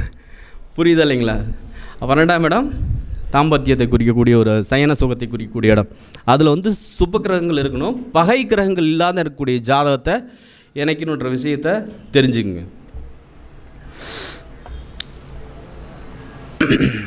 அதே மாதிரி கோச்சார கேது, இப்போ கோச்சார கேதுவுக்கு இப்போ எங்கே இருக்கார்? கன்னியில் இருக்கார். கோச்சார கேதுவுக்கு 1, 5, 9 கோச்சார சந்திரன் வரக்கூடிய காலகட்டத்தில் புதிய முயற்சிகளை தவிர்ப்பது மிக மிக மிக நல்லது. செக் பண்ணி பாருங்கள். அந்த டைமில் போய் எது பண்ணிங்கனாலும் சரியாகவே வரமாட்டேங்குது. நான் இதை ஏன் ப்ராக்டிக்கலாக பார்த்த விஷயந்தான். கோச்சார அந்த டைமில் எதுவும் பண்ணாதீங்க, குழப்பத்தில் தான் போய் முடியுது நிறைய விஷயங்கள். அது எந்த பாவத்தில் இருக்கோ அந்த பாவத்துக்கு தகுந்த குழப்பம். இப்போ 4 சந்திரன் போயிட்டுருக்கு கும்பத்தில் அப்படின்னா, கேது இங்கே இருக்காருன்னா வண்டி வாகனத்தில் போகும்போது எங்கேயா போய் நின்று போயிடுது. புரியுது இல்லைங்களா? 8 போய் பார்த்தீங்கன்னா கும்பத்துக்கு சந்திரனோட கேது போய் இருக்கும்போது, அந்த சந்திரன்னா பெண்ணால் அவமானம் வர்ற. இப்போ நம்மகிட்ட ஜாதகம் பார்க்குற கிளைண்ட்டே கூட நம்மகிட்ட சண்டை போட்டு போகலாம். புரியுது இல்லைங்களா? ஏதோ ஒரு தொந்தரவு வரும். அப்போ 12ஆம் இடத்துல சந்திரன் கேது போகும்போது அது விரயத்தை கொடுக்குது. அப்போ இது மாதிரி விஷயத்தை நம்ம ஒரு சுபகாரியம் அமைக்கும்போது நம்ம தவிர்க்கலாம் அப்படின்ற விஷயம் இருக்குது. அதே மாதிரி பார்த்திங்க அப்படின்னா, சந்திரனுக்கு 6, 8, 12 பார்த்திங்க அப்படின்னா செவ்வாய் இருந்துச்சு அப்படின்னா மது போதைக்கு அடிமையாகிறாங்க. சந்திரனுக்கு 6, 8, 12 செவ்வாய் இருந்துச்சுனாவோ அல்லது சந்திரன் கேது இணைஞ்சிருந்துச்சுனாவோ இதெல்லாம் கொஞ்சம் பார்த்துக்கணும். இவங்க கேட்பாங்க, இது மாதிரி அவர் தண்ணி அடிக்கிறத நிறுத்தவே மாட்டேங்கிறாரு, இதுக்கு எதாவது வழி இருக்குங்களா? இதெல்லாம் மாற்றவே முடியாது. அதே மாதிரி ஒரு ஸ்தானத்துக்கு 6, 8, 12 சந்திரன் இருந்துச்சுனாலும் அந்த சந்திரன் சுக்கிரன் நீர் கிரகங்கள் இல்லையா, இதெல்லாம் நீங்கள் பேசிக்காகவே பாருங்களேன். இப்போ அப்பாவோட ஸ்தானம் 9ஆம் இடம். 9ஆம் இடத்துக்கு பார்த்தீங்க அப்படின்னா 9ஆம் இடத்திற்கு 6, 8, 12 சந்திரன் அல்லது 6லையோ 8லையோ சந்திரன் 12லையோ இருந்துச்சுனாவே அவங்க அப்பா தண்ணி அடிக்கிறாரா அல்லது இது மாதிரி ட்ரிங்க்ஸ் யூஸ் பண்ணுறாரான்னா அது யூஸ் பண்ணுறாரு, அடிக்ட் ஆகிடுறாங்க, மாற்ற முடியல. புரியுதா இல்லைங்களா? இப்போ இது மாதிரி விஷயங்கள்லாம் பார்த்திங்கன்னா நிறைய பேர் நம்மகிட்ட லேடிஸ்லாம் கேட்குறவங்க, விடுவாரா விட மாட்டாரான்னு சொல்லி தானே கேட்குறாங்க. இப்போ இதுக்கு பார்த்திங்க அப்படின்னா குரு இந்த இடத்தில் சம்மந்தப்பட்டிருந்துச்சு அப்படின்னா அல்லது சுபகிரகங்கள் அந்த இடத்துல பார்த்துச்சு அப்படின்னா நண்பர்கள் மூலியமாகவோ பெரியோர்கள் மூலியமாகவோ அவங்கள கூப்பிட்டு உட்கார வச்சு அறிவுரை செய்தால் அவங்க திருந்திடுவாங்கன்னு ஒரு கணக்கு. குருவோ வேறு சுபகிரகமோ பார்க்கலன்னு திருந்த மாட்டாங்க. ஓகேங்களா? இதையும் நம்ம சொல்லலாம். அதே மாதிரி பார்த்திங்க அப்படின்னா சனி புதன் சேர்க்கை பார்வை இது இருந்துச்சு அப்படின்னா நண்பர்கள் வட்டாரங்கள் சிறப்பில்லை, நண்பர்களால் ஏமாற்றங்களை சந்திக்கிறார்கள். சனி புதனுடைய சேர்க்கை பார்வை அது மாதிரி ஒரு சூழ்நிலைகள் ஏற்படுது. இந்த ஜாமீன் போடுறது, குடுக்கல் வாங்கல், கையெழுத்து இதெல்லாம் மாட்டிக்கிறாங்க. அதனால் ரொம்ப ஜாக்கிரதையாக இருக்கணும். சனி புதன் சேர்க்கை பார்வைகள்லாம் ரொம்ப ஜாக்கிரதையாக இருக்கணும். அதே மாதிரி பார்த்திங்க அப்படின்னா இப்போ நம்ம அந்த பரிகாரம் பண்ணுவாங்க புத்திர தோஷத்துக்கு பரிகாரம் பண்ணுவாங்க. ராகுக்கு எது தோஷம் பரிகாரம். இப்போ 5ஆம் இடத்துல ராகு இருந்துச்சுன்னா புத்திர தோஷம், கேது இருந்துச்சுன்னா நாகதோஷம் அப்படின்னு சொல்கிறோம். இப்போ இந்த நாகதோஷம் 5ஆம் இடத்துல பார்த்திங்கன்னா ராகு எது இருந்துச்சுன்னா நாகதோஷம். 5ஆம் அதிபதி ஆட்சி உச்சம் பெற்று நல்ல நிலையில் இருந்துச்சுன்னா அவங்களுக்கு கண்டிப்பாக குழந்தை பாக்கியம் கிடைக்கும். அதுவும் நமக்கு தெரிஞ்ச ஒரு விதி தான். அப்போ இந்த ராகு தாமதம் ஆகுது அப்படின்னாவே இவங்க என்ன சொல்கிறாங்க அப்படின்னா நாகர்கள் 2 நாகமும் பின்னக்கூடிய ஒரு நாகர் கருங்கல்லில் செய்து அதை தண்ணியில் ஊற போட்டு ஒரு 12 நாளைக்கோ 24 நாளைக்கோ 48 நாளைக்கோ ஊற போட்டு அதை பார்த்திங்க அப்படின்னா அரசும் வேம்பும் இருக்கக்கூடிய இடத்தில் பிரதிஷ்டை செய்தால் அவங்களுக்கு குழந்தை பாக்கியம் கிடைக்கிது அப்படின்னு சொல்லுது. ஓகேங்களா? அப்போ இது பார்த்திங்கன்னா அவங்களுக்கு தாராபலம் இருக்கக்கூடிய ஒரு நாளாக நம்ம தேர்ந்தெடுத்து கொடுக்கணும். அந்த பரிகாரம் பண்ணக்கூடியது அவங்க அந்த லக்னத்திற்கு பரிகாரம் பண்ணக்கூடிய லக்னத்துக்கு 8ஆம் இடம் சுத்தியாக இருக்கணும். ஏதாவது பாவக்கிரகங்கள் இதெல்லாம் இல்லாத ஒரு லக்னமாக பார்த்து ஒரு நல்ல நாளாக அந்த ஆண் பெண்ணுக்கு தாராபலம் சந்திரபலம் இருக்கக்கூடிய நாளாக பார்த்து குறித்து கொடுத்திங்கன்னா 100% புத்திர பாக்கியம் கிடைக்கிது. இது நிறைய ப்ராக்டிக்கலாக சொல்லி கிடச்சிருக்கு. ஓகேங்களா? அது எளிமையான பரிகாரம் தான். அதே மாதிரி இன்றைக்கி இருக்கக்கூடிய காலகட்டத்தில் இந்த பரிகாரம்னாவே எல்லாருமே ஒரே பரிகாரம் தான். என்ன பரிகாரம்னா முன்னோர் தோஷம், பிதிர் தோஷம், ராமேஸ்வரம். புரியுதா இல்லைங்களா? இந்த ஜோதிடர்கள் இதையே சொல்லி சொல்லி சொல்லி வர்றவங்கள வெறுத்து போயிடுறாங்க. அப்படிலாம் பார்த்திங்கன்னா ஒரே பரிகாரம்லாம் சொல்லக்கூடாது. அது எந்தெந்த கிரகம் அது யாரால் கெட்டு போயிருக்கு, புரியுதா இல்லைங்களா? அதை பார்க்கணும் நம்ம. இப்போ 5ஆம் இடம் புத்திர தோஷம்னா ராகு 5ல் இருந்தால் தான் நாகதோஷ பரிகாரம் பண்ணணும். இப்போ இதே பார்த்தீங்கன்னா ஒரு சிலருக்கு புதன் வலுவாக இருக்கும், 5ல் புதன் வலுவாக இருக்கும், சந்திரன் ஆட்சி பெற்றிருக்கும், 5ஆம் அதிபதி ஆட்சி பெற்றிருப்பார். அவங்களாம் புத்திர பாக்கியம் இல்லாமல் இருப்பாங்க நிறைய பேருக்கு. என்னடா 5 கூட 6, 8, 12 மறைஞ்சிருக்கிறவங்களுக்குலாம் நல்லா இருக்குது. நிறைய ஜாதகத்தை செக் பண்ணி பாருங்கள். 5 கூடையவர் யார் ஜாதகத்தில் 6, 8, 12 மறைவு பெற்றிருக்கிறார்களோ அவர்களுக்கு புத்திர பாக்கியம் உண்டு. முதல் குழந்தை ஆண். செக் பண்ணி பாருங்கள், இருக்குங்களா உங்களுக்கு? யாருக்காவது? 5 குடையவன் 6 8 12 மறைவு பெற்றிருந்தாலும் ஆண் வாரிசை தருகிறது. நிறைய ஜாதகத்தில் நீங்கள் செக் பண்ணி பாருங்கள், துல்லியமாக இருக்கும். ஓகேங்களா? அப்போ நம்ம வந்து பார்த்திங்கன்னா 5 குடையும் கெட்டு போச்சு, மறைஞ்சு போச்சு இப்படிலாம் சொல்லிட்டு இருக்க தேவையில்லை. ஒருத்தருக்கு வந்து பார்த்திங்கன்னா மிதுன லக்னம் நேற்று பார்த்த ஜாதகம் தான் 5 குடைய சுக்கிரன் வந்து பார்த்தோம்னா நீச்சமாய் சூரியனோட அஸ்தமனமாகி தான் இருந்தார். புரியுதா இல்லைங்களா? அவருக்கு 2 பையங்க. என்னங்கய்யா? நீச்சம். அதான் நீச்சமாய் 2 பையங்க. அப்போ என்னத்தை போய் சொல்கிறது? இப்போ ஒரு ஜாதகத்தில் மறைஞ்சு போயிடுச்சுன்னா வந்து பார்த்திங்கன்னா ஒன்று 2 பையனாக இருக்கும், இல்லை 2 பொண்ணாக இருக்குன்னு போடுங்க, கண்டிப்பாக கரெக்டாக வரும். 2 பையனாக இருக்கும் அல்லது 2 பொண்ணாக இருக்குன்னா அது ஆண் ராசியா பெண் ராசியான்னு சொல்லுங்கள், துல்லியமாக வந்து பார்த்திங்கன்னா வரும். அதில் எந்த மாற்றம் இல்லை. அதே மாதிரி வந்து பார்த்திங்க அப்படின்னா இந்த புத்திர தோஷத்துக்கு வந்து பார்த்திங்க அப்படின்னா இன்னொரு பரிகாரம் வந்து என்ன சொல்கிறாங்க அப்படின்னா, நாகர் பிரதிஷ்டை அப்படின்ற அமைப்புக்குள்ள அஸ்வத்த பிரதிஷ்டை விரதம் அப்படின்னு சொல்கிறாங்க. அதாவது வந்து இந்த அரசு வேம்பு திருமணம்னு சொல்லி கேள்விப்பட்டிருப்பீங்க.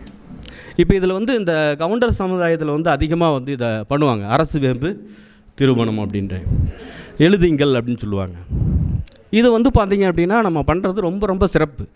இது வந்து பண்ணுறதுனால ஆண் வாரிசும் ஆண் சந்ததி விருத்தியாகி குலம் தலைக்குன்னு சொல்லுது அரசு வேம்பு திருமணம் பண்ணுறது. இப்போ இது அவங்க கரெக்டாக பண்ணிட்டு வராங்க. அவங்களுக்கு பெரும்பாலும் வந்து பார்த்திங்கன்னா அதிகபட்சமாக ஆண் குழந்தைகள் தான் இருக்குது, நானும் செக் பண்ணி பார்த்த வகையில். அப்போ அவங்களுடைய அந்த வம்ச விருத்தி அதிகமாக அந்த சமுதாயத்தினுடைய ஏதோ ஒரு காரணத்தோட முன்னோர்கள் வச்சுட்டு போயிருக்காங்க. ஏன் இந்த அரசு வேம்புக்கு திருமணம் செய்தால் வந்து பார்த்திங்கன்னா ஆண் வாரிசு கிடைக்கிது, வம்ச விருத்தி அடையுதுன்னு பார்த்தோம்னா, அரசுங்கிறது சூரியன், வேம்புங்கிறது சந்திரன். சூரியன்னா அப்பா, சந்திரன்னா அம்மா. இப்போ சூரியனையும் சந்திரனையும் வந்து பார்த்தோம்னா சேர்த்து வச்சா குழந்தை பிறக்குமா பிறக்காதா? புரியுதா இல்லைங்களா? இப்போ எவ்வளோ ஒரு நுணுக்கமாக வந்து பார்த்திங்கன்னா இந்த அரசு வேம்பு திருமணத்தை வந்து பார்த்திங்கன்னா நம்ம முன்னோர்கள் பண்ணி வச்சுருக்காங்கிறது தான் மிக அற்புதமான ஒரு விஷயம். அதே மாதிரி வந்து பார்த்திங்கன்னா இது வந்து இதுக்கு வந்து ஒரு விரதம் இருக்க சொல்கிறாங்க. இது அது அரசு வேம்பு திருமணமும் பண்ணலாம். அந்த அஸ்வத்த பிரதிஷ்டை விரதம் அப்படின்னு சொல்லிட்டு பண்ண சொல்கிறாங்க. இது என்ன சொல்கிறாங்கன்னா, அரச மரத்தை வந்து பார்த்திங்கன்னா அமாவாசையில் அமாவாசையும் திங்கட்கிழமையும் ஒன்றாக வரணும், சப்தமி திதியும் ஞாயிற்றுக்கிழமையும் ஒன்றாக வரணும், சதுர்த்தி திதியும் செவ்வாய்க்கிழமையும் ஒன்றாக வரணும். இப்போ நான் சொன்ன 3 ஞாபகம் வச்சுக்கோங்க. இந்த 3 வந்து பார்த்திங்கன்னா ஒன்றா வரணும். இதுக்கு வந்து விஸ்வ புண்ணிய காலத்தில் கிடைக்கக்கூடிய பலன் வந்து கிடைக்குங்களாமா. இந்த நாளில் ஒரு அரச மரத்துக்கு போய் அதுக்கு வந்து பார்த்திங்கன்னா சோடச உபசாரம் செய்து அதுக்கு வந்து பார்த்திங்கன்னா தேங்காய் பழம் பூ பொட்டு இதெல்லாம் வச்சு அலங்காரம் பண்ணி அரச மரத்தை வந்து பார்த்திங்கன்னா வழிபாடு செய்து 108 முறை அதை சுற்றி வந்தால் உங்களுக்கு இருக்கக்கூடிய சர்ப்பதோஷங்கள் விலகி உங்களுக்கு ஆண் வாரிசு கிடைத்து வம்சம் விருத்தி அடையும் அப்படின்னு சொல்லிட்டு நம்மளுடைய ஜோதிட சாஸ்திரம் சொல்லப்பட்டு இருக்கிறது. இது மாதிரி வந்து பார்த்திங்கன்னா நிறைய மக்களுக்கு ஒரு நல்ல பரிகாரங்களை சொல்லி ஒரு விழிப்புணர்வு வந்து பார்த்திங்கன்னா கொடுத்து மக்களுக்கு வந்து பார்த்திங்கன்னா ஒரு வளமான வாழ்க்கை பெற்றுத்தருவது நம்மளுடைய ஜோதிடர்களுடைய கடமை. எனக்கு இதுவரை பேச வாய்ப்பளித்த சரவணபவ ஜோதிட அறிவாலயத்திற்கு என்னுடைய மனமார்ந்த நன்றிகளை தெரிவித்துக் கொள்கின்றேன். நன்றி, வணக்கம். அகோரி ஆஸ்ட்ரோ டிவி கண்டு மகிழுங்கள். தர்மத்தின் வழி செல்ல செல்ல கர்மத்தின் வழி குறையும் அப்பா.